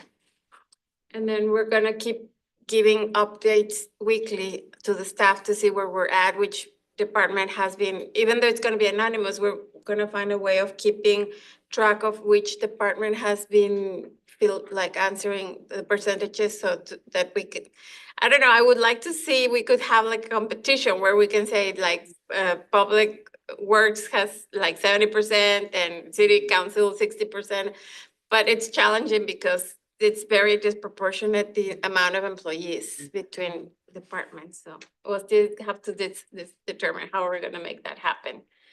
But we wanna encourage everybody obviously to participate. We're gonna get a lot of sponsorship from the leaders or the managers and directors. We're gonna ask the employees to make it a priority because it's voluntary. We're gonna make it mandatory, but that's why we're counting on the leaders and managers and supervisors to support it and make it a priority. So this is some of the strategies and the ways we're gonna communicate with us. Sorry, this is so sensitive. So we're just wanna make it like it's about you, what you wanna hear, what you wanna share, not us. It's more like personalize it. And also tell them that we're really committed about doing something with their feedback. It's not that they're gonna provide feedback and we're not gonna do anything. It's like you took the survey and it's just there. We're gonna be accountable. We're gonna be very respectful of the anonymity. Thank you. But also to tell, like, we wanna do something like, okay, this is what you said, this is what we can do, and this is how we're gonna do it, and by this deadline. So this is what we have ideally in mind. And the things that we cannot accomplish, we're gonna say this we can now because of this reason. And so give all the feedback to the employees as well. Well, this is just a general why we think it's an opportunity. How we want them to see that we care about the staff. How we're gonna share and also, like I said, we want them to be honest. We're gonna be honest, and we want them to be honest on their feedback. This is a little bit of a timeline where we're planning on doing. So before the survey, we've been having leadership meetings. We're gonna start promoting it. Well, I already started promoting it with different departments. Then we're gonna draft a launch email. Then we're gonna start monitoring the response areas. Once we launch it, we're gonna keep it open for 2 weeks. We're gonna be sending email reminders and the last reminder for the last day or the previous day. And then after the survey, of course, a thank you email. It's very important that we share the results and then the action plan of what we're gonna do so that we can keep the accountability and the trust. This is some things that we need to consider to make it successful. We're considering hiring a change manager consultant so they can help us with the process. We're also gonna be, well, we have to be very careful of how are we going to analyze the results, how we're gonna manage the data, how we're gonna analyze the data, all of that. This is the first time we're doing it, so we're learning. We're gonna be learning. So well, this is really we wanna find the top 5 priorities to focus on that and see which are those top 5 priorities that are actionable according to our capacities and capabilities. This is about the data. So how are we gonna manage the data? How are we gonna analyze it? Which themes are emerging? And that's pretty much it. Sorry, I have to delete one piece. But I don't know if you have any questions about it. Yes. You mentioned something about doing listening sessions. I didn't see it on your timeline, but I was wondering if you may want somebody from the commission to join you for one of those, or all of them perhaps. Oh, that's an awesome idea. Yes. I'm gonna start booking them with the help of Nicole, because our city manager will be participating and opening some of them, especially with the larger programs like Public Works. So maybe you could join one of those. I don't have So let me jump in here just for a second on that. I think it's a good question, Commissioner Hedgewood, and I think the thing to recognize is that this is really kind of that internal focus, and we're trying to build that community of trust and having it be, employee to employee. And this body, just as a reminder, serves as the advisory board to the city council in setting policy. And so we're really looking and hoping to get this process down. This is our first time doing it and having it an internal based system. So I appreciate the enthusiasm enthusiasm to jump in and help. And I think there'll be lots of opportunities in the future for engagement, but this is our first kind of run through and go. And so we're really trying to make sure we go through the process and have that internal focus. Yeah, my question has to, once the results are in and they're analyzed, do you have it set where that department's employees has a facilitator who gets to talk about the survey results? They get to say, well, yeah, this issue, it's been there, it needs to be addressed and blah, blah, blah. Or, oh, this is really great. Because, my experience has been that sometimes you have some managers who are struggling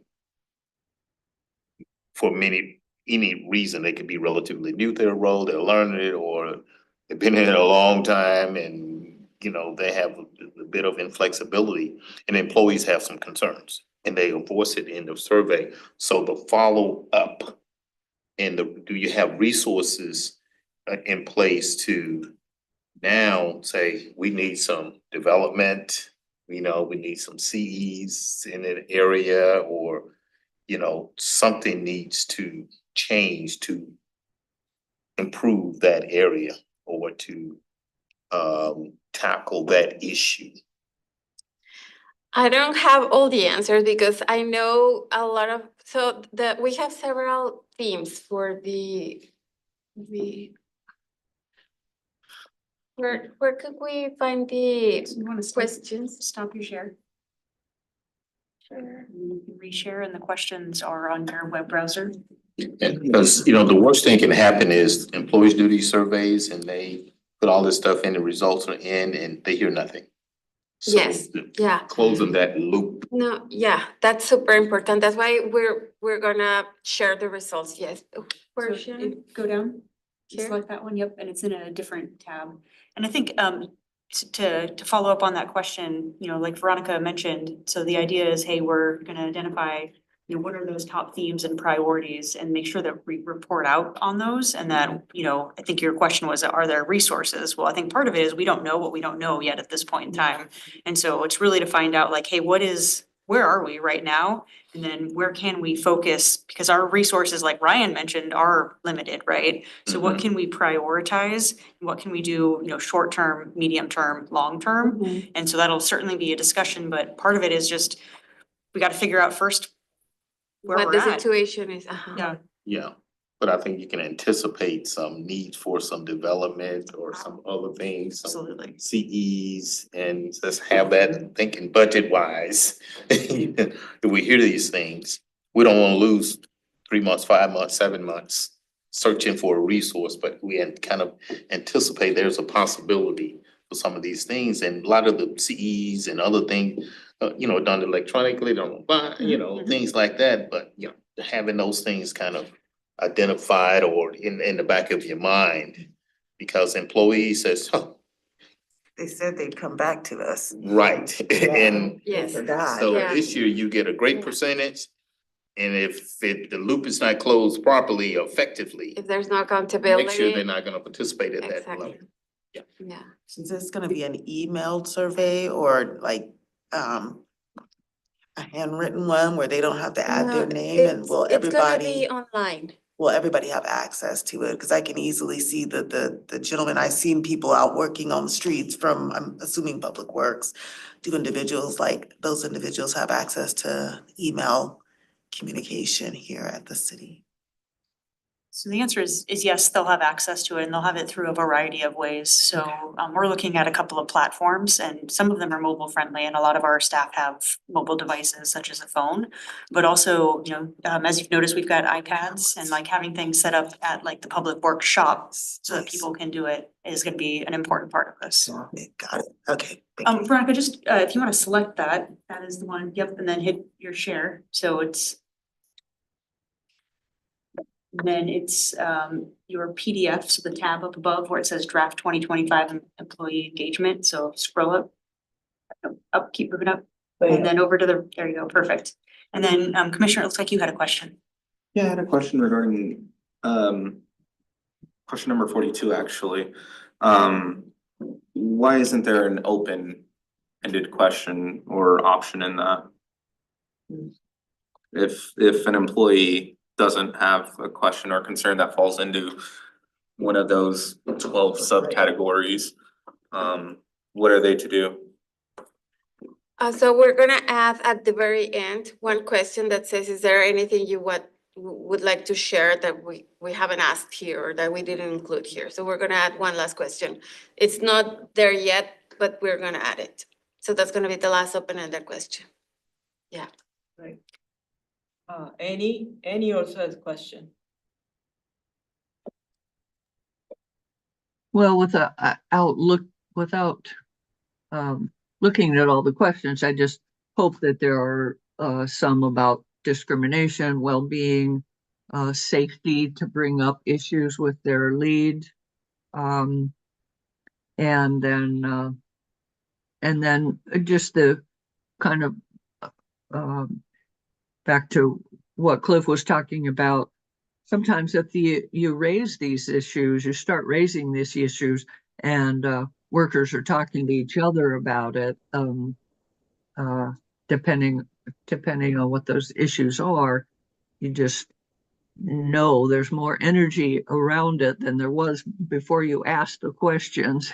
And so you have to be ready to respond to them and do it pretty quickly too, because people will be talking to each other about it. So it's and has there ever been any kind of employee survey in this city before?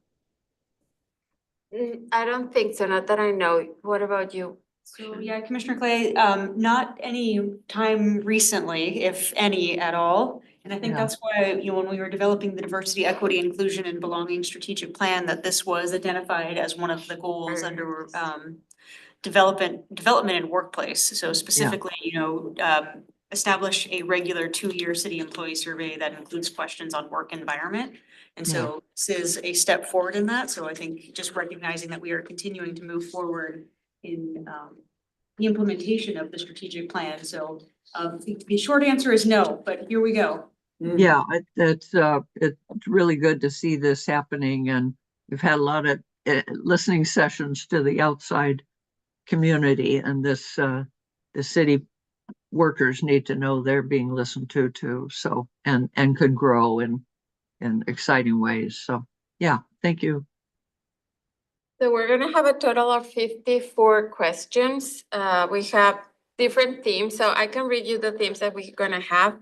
Recognition, involvement and belonging, communication, engagement, growth and development, leadership effectiveness, diversity, change management, future vision, work culture, equity and inclusion, resources, and demographics.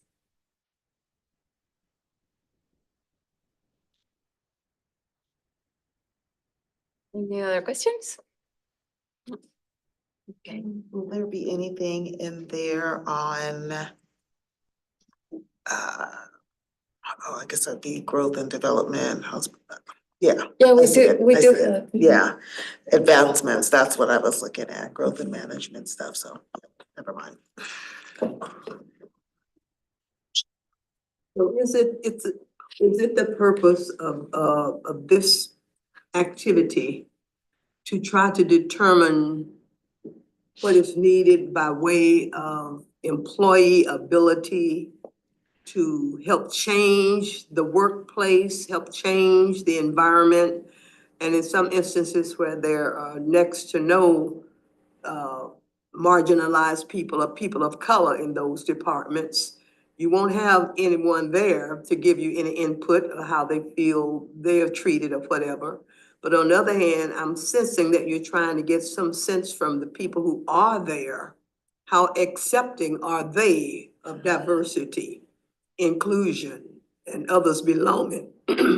As the community grows, as the employee group grows, as newcomers come in, I'm just trying to picture how you're gonna analyze and assess what's there, and how honest people are gonna be about their biases, their prejudices. They've had it a certain way so long and change is so resistant. That's Yeah. why we want to hire a change management consultant. So this is gonna be our first exercise, and it's gonna be like taking an X-ray of the city. So we don't know what we're gonna find, but what we wanna know is, we wanna find out how the employees feel in these areas, what challenges they have, if they have the resources to do their jobs. I'm sure there's gonna be some that feel, well, I've talked to some of the directors and they've told me, yeah, I have these staff who are doing the job of 5 people. So I know some of them will probably gonna say that they're burnt out.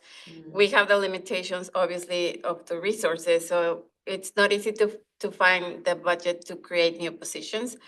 But if we identify the areas, we can start prioritizing and then start analyzing, when we have the funds, which are gonna be the priorities. So that's what we want to see. What is the most immediate priorities? What are the low-hanging fruit that we can immediately address? But it's also going to be an exercise of teaching the organization more about equity and inclusion. I know a lot of the programs are more advanced, but some are not as much. So but we really don't know because we haven't asked the questions. I don't know exactly what's gonna happen and how it's gonna happen, but I know that it's very important that we have the accountability and that we keep them informed. We share the results, and then, like I said, this is what you said, this is what we're gonna do, and this we can't now because of this. And explain, because it's just, we're gonna have to go one step at a time, little by little.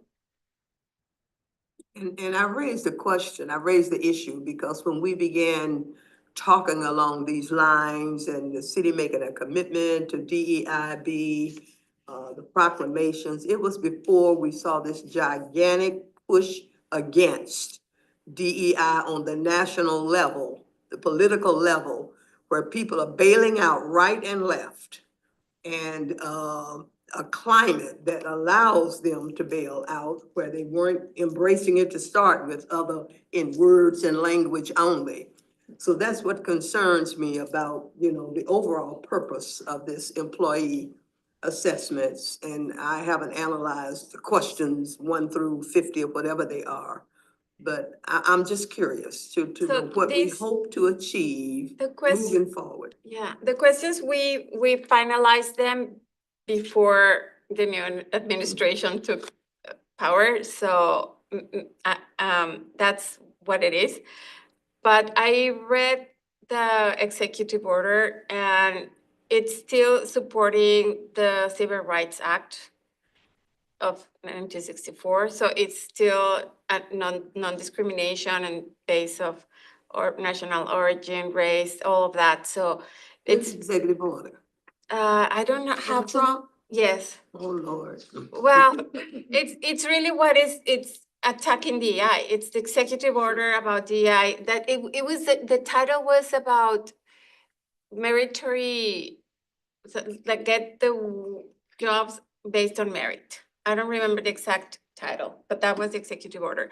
And he's totally canceling DEI, but he's saying, what I read is that Civil Rights Act has to be respected. It's all about non-discrimination based on the Civil Rights Act. So that's still what we want here. That's our focus anyways. So I don't see how it's gonna change at our level, because we still have the same goals. I won't prolong this particular discussion any longer. It's just all individualized, whether no, you're and I know- department head or whatever that never fully embraced it to start with, and now you've got a reason to push back, fight, And so I don't want to get into that, but I'm just curious about, has anything changed from the level of commitment and all? And you're saying no, because Trump would love to get away with the Civil Rights Act, the I know, there's- Constitution as a whole. Yeah. And that's the ultimate, to make America white again, Yeah. okay? To make America white again. And so, I won't get into that part of the politics, but this is part of what we're trying to. So in the. It comes down to what we can do locally. We can't do Exactly. nothing about this Exactly. other stuff, and so that's Exactly. why I asked my question. Yeah, no, What's I, locally. I agree with you 100%. Sorry. So just to add a little bit, I think, to the base of the question, from what I heard, was what's the intention with the survey? And I think part of the question was, has that intention changed over time? And I think, Veronica's done a good job of just explaining kind of the timeline of the development of the questions, but the intent is kind of really to get a gauge of where we are Right. at with our staff at multiple levels. And we've talked about infusing equity into everything that we do. And I think this draft right here is a really good example of how that infusion into the survey. So it's not, just necessarily a survey about equity, but it's asking broader questions. But a lot of the questions are focused and centralized on, equity and understanding kind of where the organization is at a whole, so that we can think about in the future, what do training, what do kind of thinking about new programs, what does that look like? Because we have to get a foundational understanding of where we are as an organization. Now, to kind of approach the second part of, I think what I heard is the question is, where is equity as a priority with the city? And I want to say that it is still a priority, and it's still something that the city council has identified as a priority with its 2025 Yes. budget, in addition to adopting the diversity, equity, inclusion, and belonging strategic plan. And we're moving forward with the implementation, and this is another good example of, like I said, moving forward with that implementation. Thank you. All right. So DEIB Summit update? Yes. So for that, we have our next meeting on February 13th. No, February 3rd, sorry, February 3rd. We have a draft agenda that we prepared. We're still just with the time slots and the overall activities. It's like we discussed, it's gonna be a keynote speaker and then some sessions and then the lunch break. And then we're gonna have the do we call it tabletop show? So Commissioner Clay, we will have the tables already confirmed with so it's gonna be at the April 19 at SPSCC Lacey campus. We're gonna be able to have tables to have some vendors or some nonprofits, like for example, the bookstore selling DI books. So we can have that and maybe some other nonprofits or other organizations who are interested in showcasing their organization or product.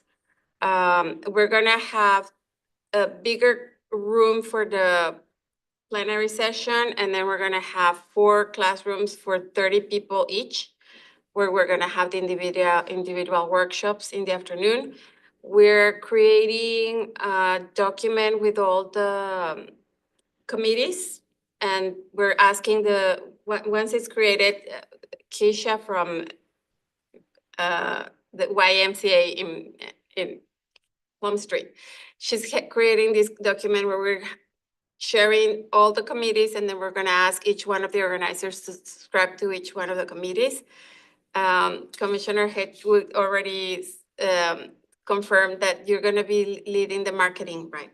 The marketing and I believe outreach. outreach, exactly. So we're gonna have another one for sponsorship, and then the afternoon is gonna be the workshops. And one of the workshops will be led by this commission, so I'm hoping Commissioner Brown and Commissioner Hedgewood. So that's where we're at right now. We have some sponsorships already. I think I shared that with you last time, but the City of Olympia is donating or putting $2,000 towards this. The YMCA is also $2,000. And SPSCC reduced the fee for $1,000, so it's gonna cost like $1,200 for the whole event.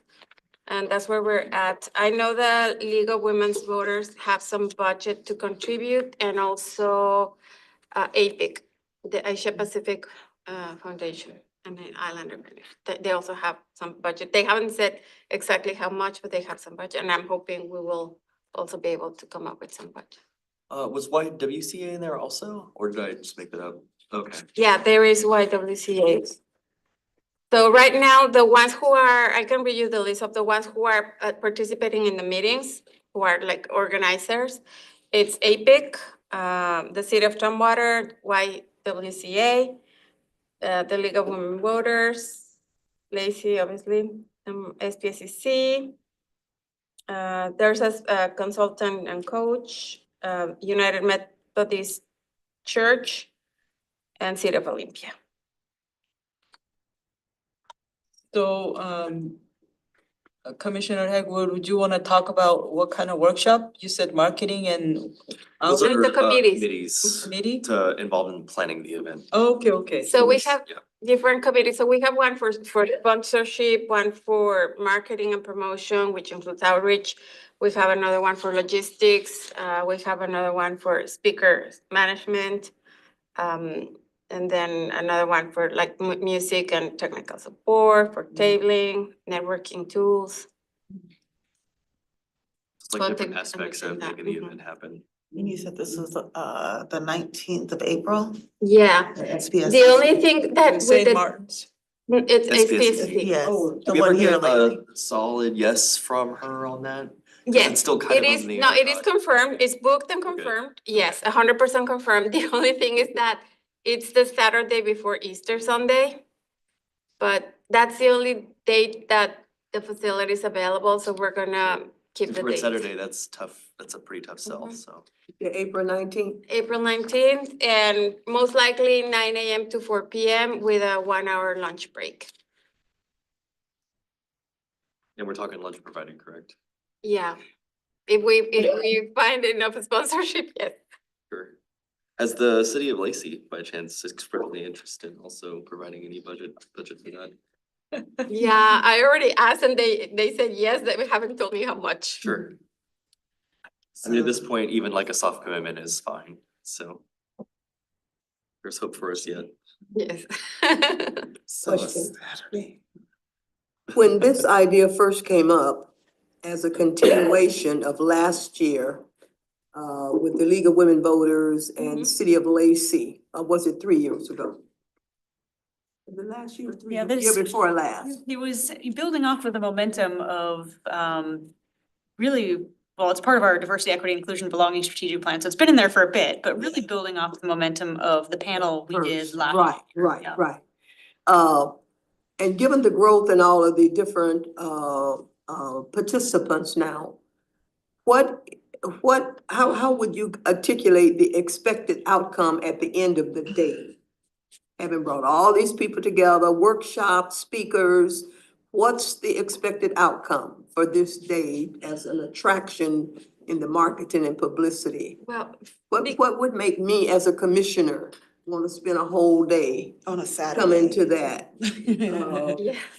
So we have two main goals. One is we want to know, okay, this is my personal vision. But also in general, we want to know who is here working on any DEIB agenda. Which organizations are in Thurston County mainly working on DEI. So we want to know and learn who is who, meet each other, like create a community of all the organizations working on DEI so that we can pull resources together and present a common front. And we can coordinate calendars, agendas, events, and resources so we can strengthen the DEI initiative in all Thurston County. So that's one, for me, it's very important that we know who we are and what are we doing. And one of the projects that we have for this summit is create a directory of who's who and what are they doing, what are their priorities, so that we all know who's doing what and what are the challenges, things like that. The other thing that I want us to create is a calendar of events so that we don't compete and we know who's organizing what, when, where, and we can pool resources, share tables, and there's strength in numbers, right? So I want us to also coordinate a calendar, create a calendar, share calendar where we will be tracking all of our activities for all of Thurston County. And then the third component with the speakers that we're going to select is just to learn more about what's out there, what we can do better, we don't have the speakers yet, we don't have the topics yet. So that part of the answer is still to come, but I wanted to have also a learning component. So at the beginning of the summit, and you kind of shared the agenda for the summit, at the beginning of the summit, is there some presentation of the statement of need? What is the current condition in Thurston County such that all these entities exist? What's the condition? I mean, to what degree is there not diversity and inclusion and belonging? You get what I'm saying? Something up there at the very beginning of the conference, and the rest of the day is dealing what is, you know? Here are the challenges facing us. Here's the extent to which the challenges exist. So we can have a contextual framework around which the day proceeds as we're looking for some outcomes, and everybody go their respective ways to go back to whatever they do and however they do it. But here will be, you know, I don't know if anybody tracking my thinking here. Yeah, we actually, You get me? Yeah. There've been a few different summits across the nation, and there's always like an intro, like, this is why we're here. Right, this is why we're here, kind of thing. Statement of need, I'm calling it, conceptual framework, or whatever word so you the want to use. the last 30 minutes of the summit, we were gonna focus on takeaways. So lessons learned, takeaways. But I like your idea. I think we should focus the first plenary session on exactly that. Yeah. So as people work through the day, regardless of what workshop they're in, regardless of what topic they're with, we set a framework point around back to which that. we're trying to tackle here in this unity effort. You know, no matter if you're the YMCA, YWCA, it doesn't matter. Here's the situation, and different people can address different parts of it. But I don't think everybody see it from the same vantage point. Yeah, no. So coming together in unity and to wait to the end of the day to catalog the takeaways versus something up here at the beginning that kind of guided the whole day to start with. Then have the takeaways at the end. Yeah. What can we do about this, that, or the other? Or who's in best position to do something about this, that, or the other? So and so over here is taking care of this piece, you know, trying to unite the effort, unite the resources. That's exactly what I want, unite the But that resources. upfront picture, I think also to your point, maybe even like some like definitions, right? To make sure that everybody's speaking the same language, because not everybody's showing up on the same page either. I mean, some people still don't think that racism is a problem. Or, you know, That it any of these other, exists. right, or That that there's a should problem here in definitely Thurston be at the County. beginning. that's the It's- conceptual It's framework that other we're talking about. places, or it's, you know, those other counties or those other cities. It's Yeah. not here in Thurston County and Yeah, we don't have that problem here. Baloney. Right. Somebody They may got be to more state polite here about is it. the problem. Right, or maybe more polite about the racism, but it's still definitely here and prevalent. And yeah, so I think maybe, like I said, to your point, having like a set of definitions of like, here is what racism is. Here is where it's active right now, across, you know, everywhere, that kind of thing. To get everybody on the same page for you to have like the call to action or the statement of what's happening today. Yeah, and here is what DEID is touching. It's not just Black people. It's also going to be women. It's also going to be, you know, the disability. It's also gonna be, it's not just people of color. And here's the pushback we're beginning to see in this nation, and just know that these are the pushbacks against which we've got to reaffirm our commitment to these things as a community, as a county. So if everybody can start the day with some kind of conceptual framework, I think those workshops and breakouts will have a lot more meaning for everybody. And I'm not part of your planning and don't intend to become part of your planning, but that's my feedback on what I'm hearing you describe. And I was, you know, listening intently, trying to see You know, so where do the equity commissions in the three cities and the county, where does it fit in? And the work we do, what role do we play in our advisory roles to our cities and our elected leaders? A lot of it gonna fall and come back to us. You know, that's something our equity commissions need to be addressing, or, you know.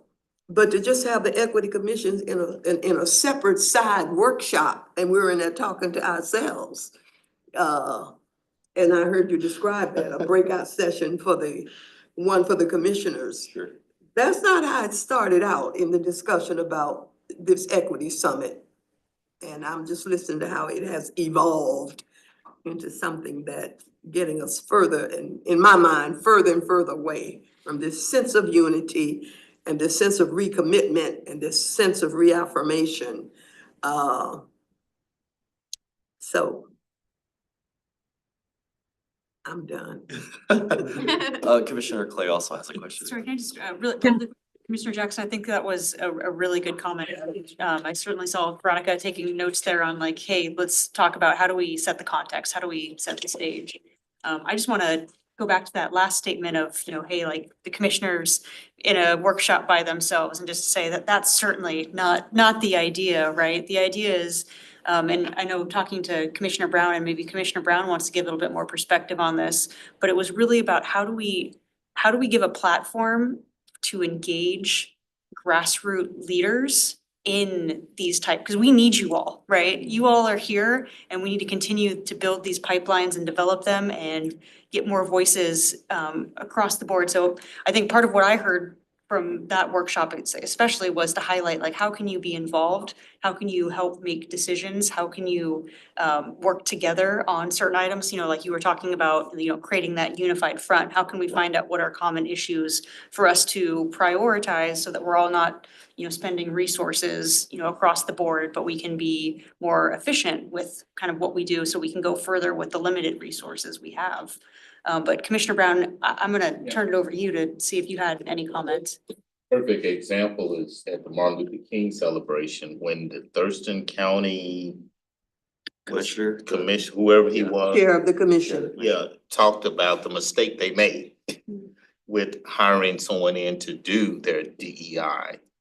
And he says, we made a mistake where we didn't support that person, we didn't provide the resources, we didn't, you know, fund it properly. We're gonna go back and relook at it.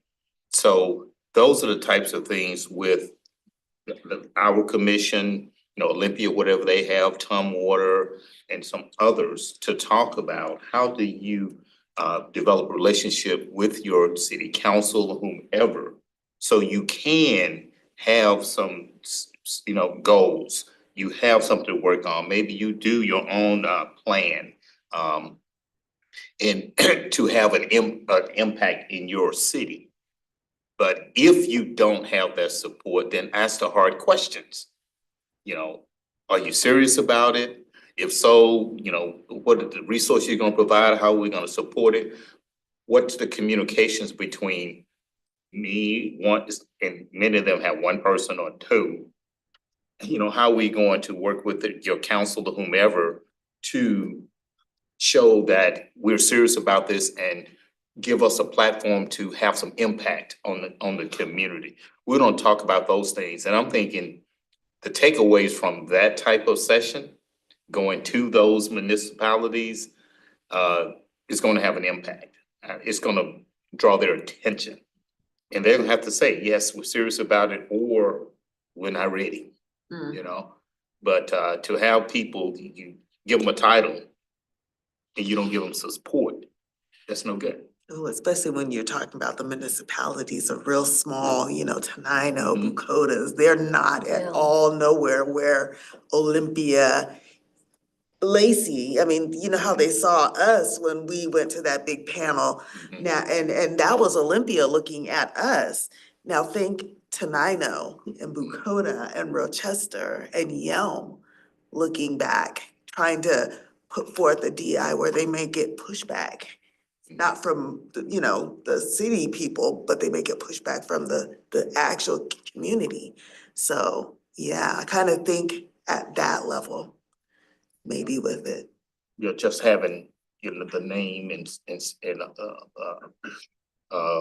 a paragraph or a note saying, oh, we support DEI, oh, you would, Yeah. and then, okay, great, so what are you doing? What you, and there's no, you're not properly resourcing that, and you're not ready to do anything. Or we want to, but we don't know how. Lacey, you know, you guys have, you know, done a lot. How did you do this? What made it possible? What impacts are you having? What's your relationship with the city council? You know, those types of things that they go back and says, wait a minute, Lacey's doing this, this and that, you know, and, you know, that they work with their city council, mayor or whomever, or city manager for my city, whatever. Gosh, can we follow suit? They've set a great example. Or we're behind, we need to step it up to have impact like Lacey is. We wanna do that. And we as leaders want to share and educate and, you know, and give them the hard questions to ask, to be able to engage their municipalities. And we don't even have to look at the smaller places like Tanana, Rochester. Tumwater has just put in their plan of work for Yes, 2025 that's to true. establish an Right. equity commission. So we're almost 4 years ahead Yep. of Tumwater, and they're asking me, how did you all do that? Yeah. Right. You know? We do have a lot more resources than them, to be fair. Huh? We have a lot more resources than them, to be fair. They're real small compared to us. They Somewhat, are, but yeah. they are also the pioneer, Yeah. you The know? oldest of the communities. Yes. But I'm just saying, Sure. there's that spectrum of readiness and participation. They are just about to Right. come up with the commission, Yeah. and Lacey established one almost 4 years ago. Yeah. And now we have a 2-year plan behind our And this belt. could be the bump that they need to push, you know. Mhm. Oh, yeah. Not what you think. Right. But, sorry, we never got to. Sorry. Dave, you have your hand up. Yeah, I just wondered if North Thurston Public Schools was in on the planning. But we are including them, yes, but they haven't attended the meetings yet. Okay, yeah, I think it's, Seen them on the email thread.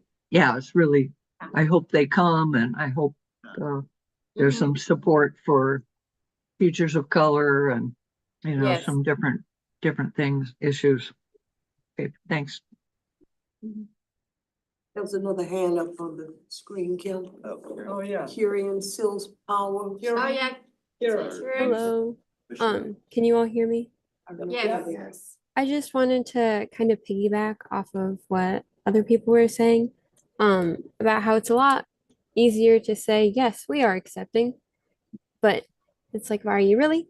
I mean, because I'm sure you could go to any public school in the North Thurston district and you could ask, you know, the principal, do you think your school is accepting of everyone? And I'm sure they'd all say yes, but as a student who has attended multiple high schools in the North Thurston district, I would disagree with that statement because there are still so many students experiencing homophobia and racism and just all these terrible things. And I also think that maybe at that summit, we could talk about the difference between acceptance and tolerance because, you know, many people tolerate the existence of others, but what really makes everyone a community is accepting people how they are instead of just tolerating them. And I think that's really important to talk about. Great point. Out of the mouth of babes. That's our student rep. You go, Thank girl. you. Thank you. That's what I'm talking about. All right, where are we? Item 8. So commissioners' reports. Reverend Martin Luther King Jr. Assembly update. So maybe we can share. So maybe Commissioner Hegwood, do you want to talk about the P flag that we went? Sure. I spoke there also. Yes, you did a great job. I got Yes. voluntold. I was just like, oh no, you're the chair. Anyone. You go ahead, okay. So we did the community resource fair. It's an annual thing with P-Flag Olympia. It's a great time. Tara Sauer and Veronica and myself were all there. It was a lovely Annie was event. there. Annie was there too, sorry. Great time, great event. We got to also connect with a lot of other community resources that are in a similar line of work and vocation that we're doing here. All trying to make this a better place for everybody. Specifically Commissioner Clay and myself went around and like spoke with like Capital Pride and a bunch of the other event attendees and kind of discussing like interworkings between the City of Lacey Commission on equity and themselves. Lot of good stuff come out. They were excited to see us. Obviously the first time that we've attended that event as a city.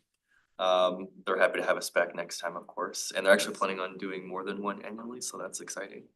We're also on their email list for any upcoming events. That's also gonna be great. They also plan on attending our equity summit, which we're able to kind of plug that for everybody in attendance as well. A lot of interest I from want those them to attending. have a table.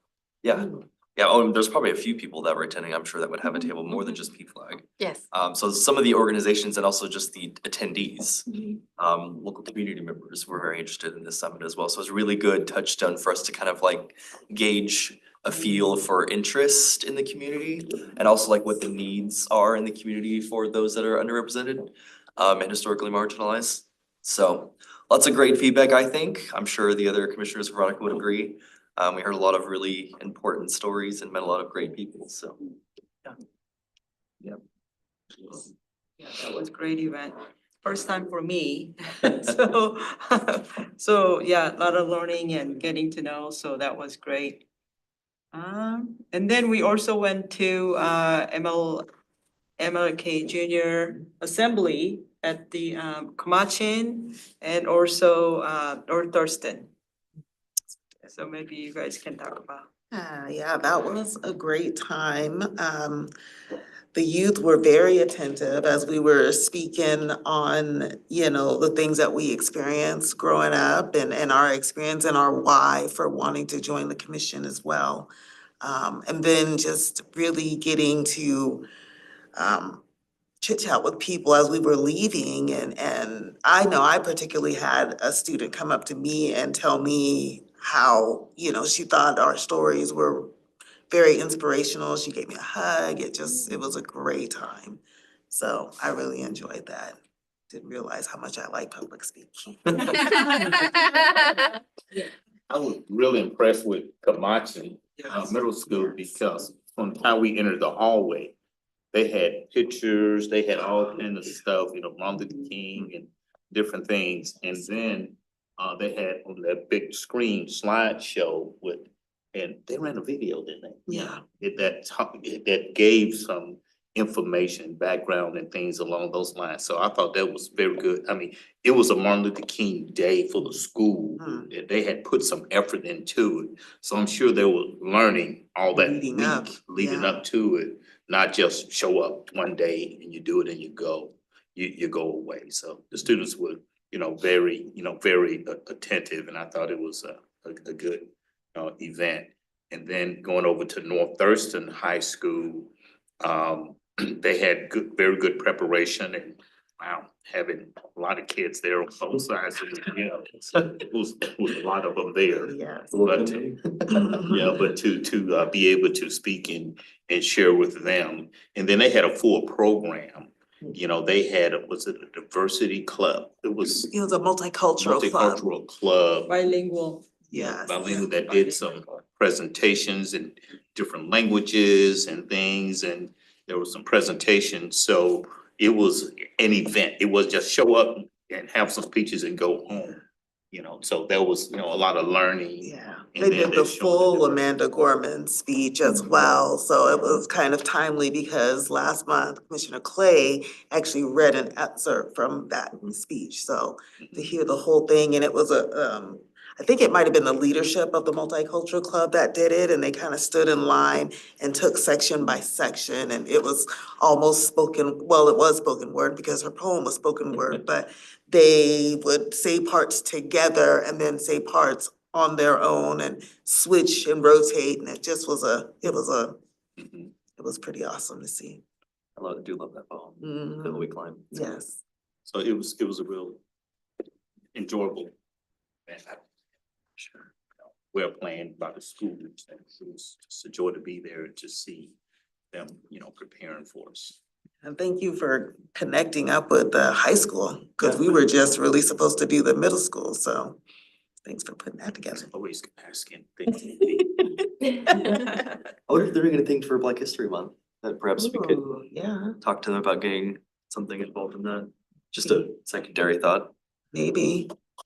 There was also the New Life, I believe, that we did. New Life Church? So before we get there, if I Sorry. could just really quickly, I just wanna, and I'll send this out to all of the commissioners, but the thank you note that we received from Katie, who came here and asked if this group would go to Camachin. And it says, "Commissioners, I can't express the gratitude we have for the time you took to come speak to our students today. I've been bombarded with positive feedback. Our principal exclaimed, 'Best assembly of the year.' Your words were powerful and resonated with a wide diversity of our students.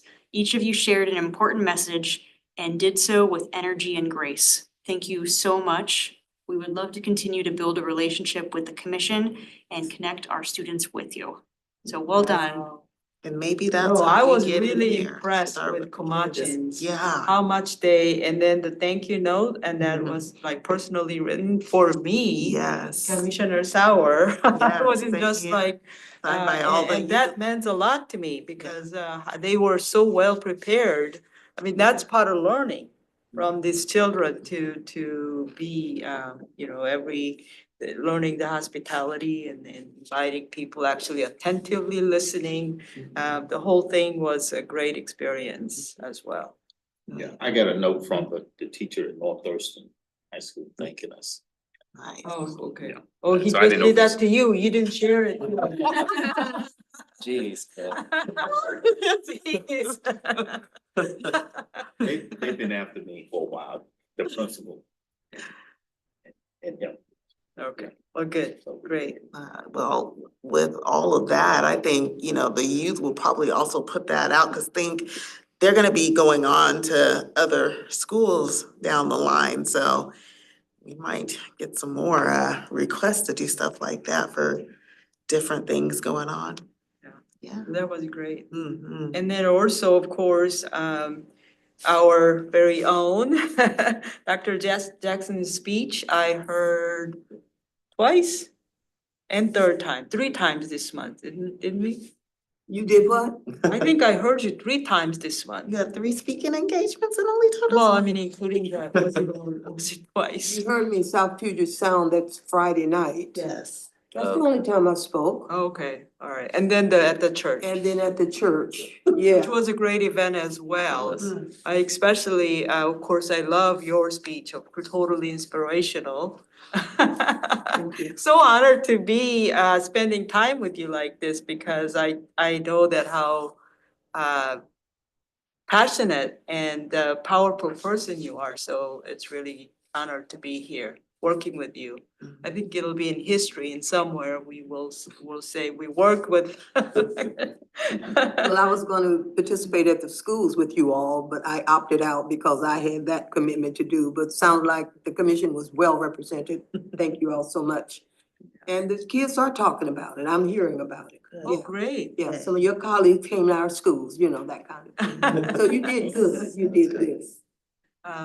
Yeah, and then also the church event was great too, because you have invited all 3 city officials, the mayors from 3 cities plus Thurston County. And then they recommitted the commitment to DEI at the time like this. That is really great news, affirmation that we can hear from the leadership. And so that was great. And then your guest speaker, Dr. Reverend Braxton. That was inspirational speech, because that's what I've been telling, that we need to we all need to unite more than any other time. And that's the message that was very strong to me from him. I listened to the speech like 4 times now, probably. Huh? I listened to his speech like 4 times now. The audio on their website isn't great, but I've managed to get by either way. So you've been replaying it? Oh, huh? yeah. Cause I've been telling everybody that'll listen to me about it, friends, colleagues, family, new people I met in Palm Springs, I was telling them about it. It's like, here's the link, it starts at about an hour. Just watch it, it's about an hour long. You'll be a whole new person by the time it's over with. I great. forwarded to the people that I know as well. Well, we were pleased to be able to host a community Yes. celebration for Martin Luther King. A lot of different events were going on in different places, but it had been a number of years since we had a community gathering.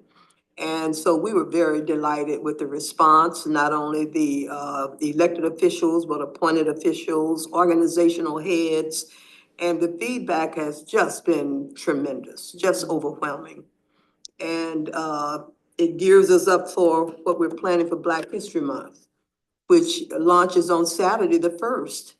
And talking about the students and what was going on there and what they're doing, we added an element this year to the pop-up Black History Museum that's been so well received that last year it was only North Thurston schools that we invited to participate. We extended that invitation to all the school districts in the county this year. Unfortunately, most of the others have not accepted the invitation, but we will have North Thurston's middle and high school students coming through on educational field trips during the day, courtesy of the district, bringing them in school buses, the whole thing. Chaperones, teachers, staff, and a scavenger hunt kind of thing, where they aren't just walking through with the day off. They've got to work. They've got to bring pencil and paper and, you know. Engagement, nice. And so we're really excited about that. And then we got a special request from Lacey Elementary with their 5th grade multicultural class, just literally pleading, can our kids come? And so we're doing a pilot project of 5th graders from Lacey Elementary, where we're actually gonna do an action research project, do some focus groups, ask those kids and their parents and the staff, were your 5th graders able to comprehend? Was this at a level that they, you know, what would they have liked to see that we didn't have that we might want to consider adding next year? So we're looking at that as a pilot project, because a number of schools have asked, can they bring their kids? But we're saying we're limiting it to middle school and high school. But the need is so great because there is no curriculum or any teaching going on in the school to help the kids appreciate Black history and the contributions to American society. And last year, it was just oohs and ahs, and just the kids were just fascinated. Why haven't I ever heard about this? And then people that come. The museum will be open every Saturday afternoon from 1 to 4 for the public. Except for the final Saturday, we'll close down shop a little early to get ready for the celebration dinner that Sunday. But I'll be sending my fellow commissioners a full calendar of events for the month of February. We'll be doing a genealogy workshop on Saturday, the 8th, where we as Black people don't know our ancestry, our heritage, our history, and we've partnered with the Latter-day Saints and their Family Research Center. And they did it last year, and they're just really looking forward to coming back this year. So we're able to add some more leaves to our family trees that we didn't know, and be taught how to research and the links. And they've now come up with the ability to help trace your ancestry back to the slave ship that your people came over on.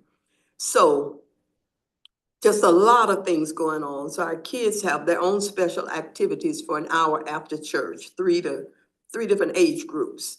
So free book giveaways and all kinds of things, but it's, we're working frantically right now to get the museum set up by noon Saturday, and 1 o'clock the public begins to come through.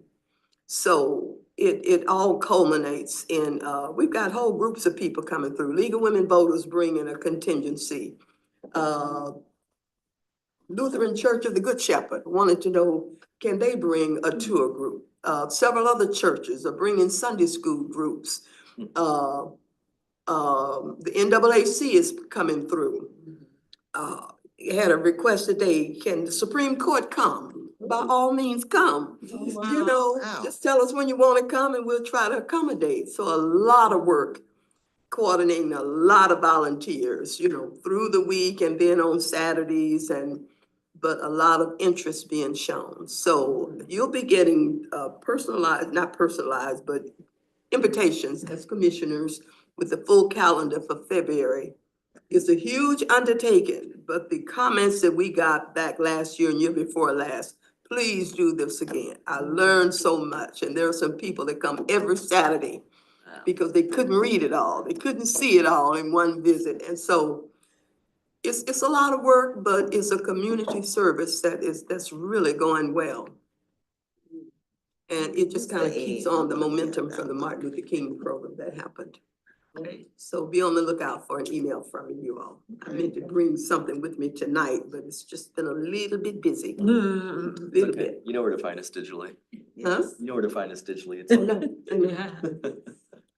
All right, director's report, you have like. I have 40 minutes, it looks like, and I've got 4 items, so I'll spend 10 on each. No, I don't think we'll. Commissioners, I do have 4 items. So the first one is the advisory board stipend program and demographic survey. So you all should have received an email at this point from Alyssa Fontaine, our city clerk, just reminding you that you can opt into our stipend program, as well as please take the demographic survey. The stipend program closes at the end of February, so you have a couple more weeks to do it. And then we will turn off the demographic survey also at the end of February, so that way we can run the results and provide an update to the city council on where we are with our demographics on our advisory boards. This was something we committed to doing last year when we started this program, to give them updates and walk them through kind of any changes that we're seeing over time. Any questions on that? I don't know if I saw the demographic survey. I saw the stipend one. Was it included or a separate? They were on the same email. Yep. Alright, I'll go back and look. Yep, no, My great email. question. Yeah, so they should be on both, and if you don't find them, Commissioner Hart, please let me know. I'm happy to make sure it gets out to y'all. I'm pretty sure I did one for my position on the Commission on Equity and also for the work group. Is that how I'm supposed to be doing it? For the Parks Improvement Funding Work Group, because the Parks Improvement doesn't Funding exist Work anymore, Group, obviously, but- yeah, wrapped up, we won't take that data set into next year, That's but fine. yeah, no, good question. The second item I have here is kind of misnamed, so it's not necessarily a joint meeting. What we're doing is we're reviewing the work plan with the city council. And so this is really just to get that approval of, hey, like you all have recommended the adoption of the work plan. And so we'll be joining the Historical Commission and the Parks Culture Recreation Board that evening to get the work plans adopted. And so this is tomorrow night at the city council meeting, and I was hoping to have 2 or 3 commissioners join. And I know Commissioner Hedgewood is very interested in joining, so absolutely. But are there a couple of other was gonna set up commissioners who may be able to make the meeting tomorrow? What is the meeting exactly? It's a city council meeting, Uh-huh. and so we'll be going over the accomplishments from the previous year and then talking about what we're hoping to do this upcoming year and to see if there's any council feedback to be added to the work plan. And then pending where we are that evening, the council could take action, or they could take action at the next regular meeting to adopt the official work plan. So we have something to work off of for this 1-year period of time. I saw Commissioner Jackson, so I've got Commissioner Hedgewood and Commissioner Jackson. Anybody else? Starts at 6 o'clock, and this is the very first item. And so the idea is that each advisory board gets around, 30 minutes. So we'll probably do a presentation on 20 and then have, questions and answers and dialogue after that. I'll be on Zoom. I can attend on Zoom if that helps. Okay, great. Yeah, I'm gonna try to get here. I have another thing going on, but I'm gonna try to get here. And I have it on my another calendar. meeting already, so. I have it on my calendar, so I can come if Wow. need be. And again, I think, that's we got perfect, and you're more than welcome to come and attend also, so please do, and we'll go over that, hopefully get some good direction and see if there's anything else that the council wants to consider adding to the work plan that you all are working on. The next item I have is the joint meeting with the Lacey Youth Council, and this will be a joint meeting. So you all, for our next Commission on Equity meeting, we'll be bringing in the Lacey Youth Council. And the Lacey Youth Council, and maybe Kieran can talk a little bit about this, but at one of their last meetings, they went over kind of what equity meant to them. And so they're gonna be doing some presentations on what equity means to them and talking about it, you know, specifically looking at, they broke up by different school body groups. And so they'll be giving a presentation on that and then hopefully engaging the commission on dialogue after that brief presentation. Kieran, is there anything you would add? This is actually news to me. I was not at that meeting, the one meeting I missed, it appears. Okay, I may need to follow up on that. yeah, we'll connect with Sadie and I'm sure you'll an update on that. But so that will be February 24th. So that is our next meeting. We will have a joint meeting with the Lacey Youth Council. And then the last item I have here is the Lacey Cultural Celebration, which I was talking to Commissioner Brown earlier this evening, and he was like, hey, this is really early. Did we move this up? And yes, it is very early. Last year it was in March and the year before that it was in mid-March. So it seems to have gotten increasingly earlier.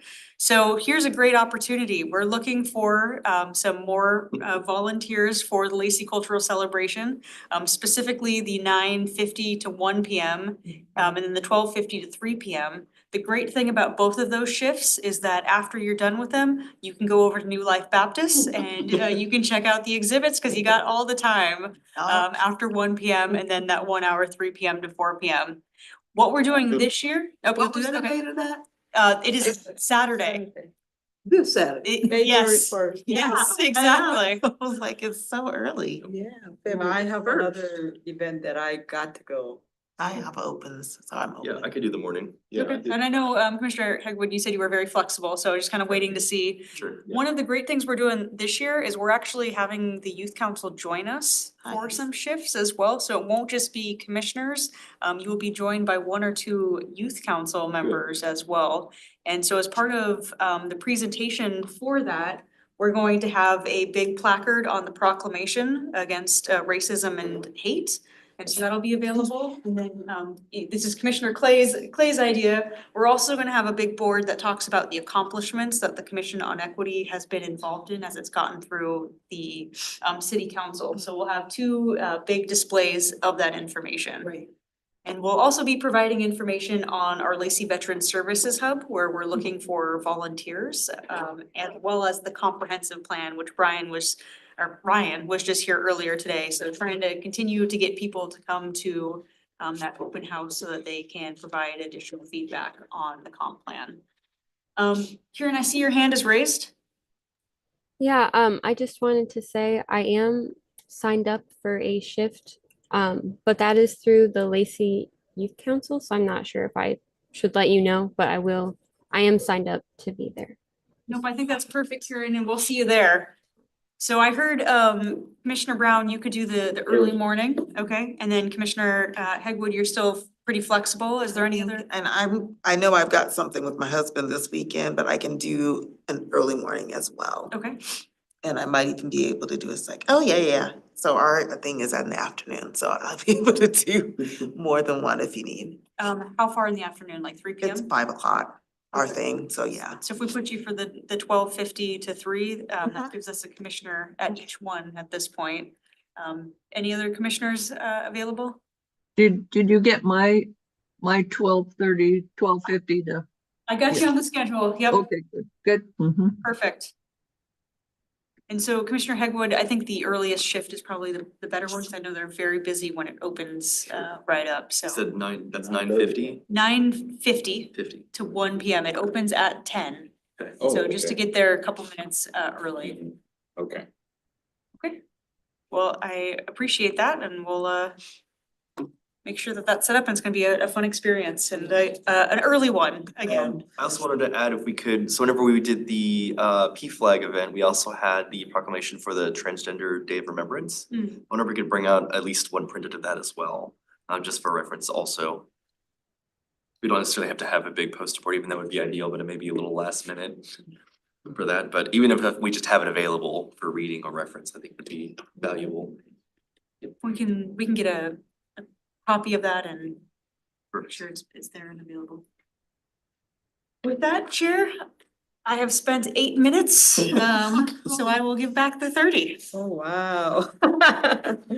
Okay, well, we got like 2 minutes, but I know I kind of wanted to talk about really quick if, since this is our first meeting for the new year, if we want to talk about, do you like the way we are doing our meeting? Is there anything that we wanted to do a little more or less? Anything like that? I know it's a little bit short on time. Maybe you can think about it and then perhaps we can discuss maybe next month.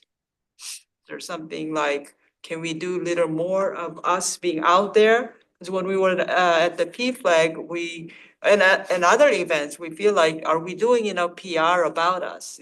Is our community know that we exist and that we are out here to engage with our It's true. community? It's a careful balance of being busy with the work and making sure that people know we exist to help us with the work and be more visible with our community. It's an important balance. No, I think we definitely have latitude for more visibility at events. Obviously, we still have limited resources on what engages we have. We have 8 members, so there's some limitations, Yeah, but perhaps absolutely. 1 or 2 things a month seems like not a heavy lift, even for like individual commissioners, like the P-Flag thing, it was all 4 of us, of course, but maybe for Black History Month, next month, I'm sure we might get tapped for at least a few things. I could see that happening. March might kind of slow down, I'd imagine. Yeah, but could we do something maybe Sure. in March with the colleges, Yeah. maybe? I mean, we've got, what is it, Evergreen, and then we got SPSCC. Do they have some kind of student, something that we can maybe go and get a table at and let them know about us too? I mean, we are looking at a younger demographic. That's not necessarily the youth council, but not necessarily the working class as well. We don't have that representation. That's a good point. So is there something that they've got going on that we could possibly get a table and let them know that we're here, we're looking for somebody in that demographic, and this is what's going on, and how could you get involved? Yeah. Yeah, I would guarantee that both those colleges have some form of a DEI council or commission or something Yeah. that we could at least touch base with to see where maybe we can get incorporated into what's happening at their colleges. Worst case, they could join us at the summit. There you go. I'd like to see us at the next meeting, talk a little more in-depthly about how we see ourselves being structured as a commission moving forward. We've had all of the presentations by the various agency directors. We've developed, every agenda had a presentation along those lines. We've sent our strategic plan on to the city council for approval. Now, what's going to be our work as a commission as far as oversight, monitoring, assessment, evaluation, so that our meetings once a month, how can we get to know each other better? So we're talking about trust and those kind of things among the employees, but we've got a heavy lift. The world has changed since we started this business, and how are we going to still function within this challenging, changed world? We've never had a retreat to get to know one another and and we've come a long way without that. But to really talk about what kind of new things we want on our agenda once a month. And going out there, being a part of other stuff is just one thing, but how are we functioning? How are we keeping the city council on their toes now that they've adopted our plan and, our staff does a really good job. We've got performance indicators in the different color codes and in progress, completed, whatever. So I really think we need to keep our shoulder to the grindstone and push it now more than ever, with all this happening around us. All this happening, it's very easy to back away, you know. So how are we going to continue to function, to be effective and be a leader Yeah. in this work, in this county, with the other cities and the county? And I think we just need to discuss it, you know, as a specific item versus just kind of a comment like I'm doing now. I agree. I don't know what you call it, but you know, going forward, how are we gonna operate, function, structure? Okay. Things look like. So yeah, if we can maybe perhaps schedule some time for us to maybe delve into a little bit about that. For the next meeting. I So also you like have some the time idea of to- the retreat, get to know each other. That sounds good too. So I would just make a note, and I think we can certainly structure something in the future, but just as a reminder, the next meeting is the joint meeting with the Lacey Youth Council. And so it may not be next meeting, but we can certainly take a look at a future commission meeting on, you know, getting to know each other a little bit better. And then also just thinking about just some general kind of housekeeping, I guess, that's not the right term, but like structure and continue that conversation. So thank you, I made a note and we'll find the right thing to call it. Right. And I didn't have the right thing to call it, I just tossed it out there. Alrighty, well, I think, is there anything else? So if there is no other business, I adjourn the Commission on Equity meeting at 8:05 PM. Thank you very much. Great meeting. Another good front of the bus. And See ya. All right, bye, see y'all. Bye. Good night, Annie. Good to see ya.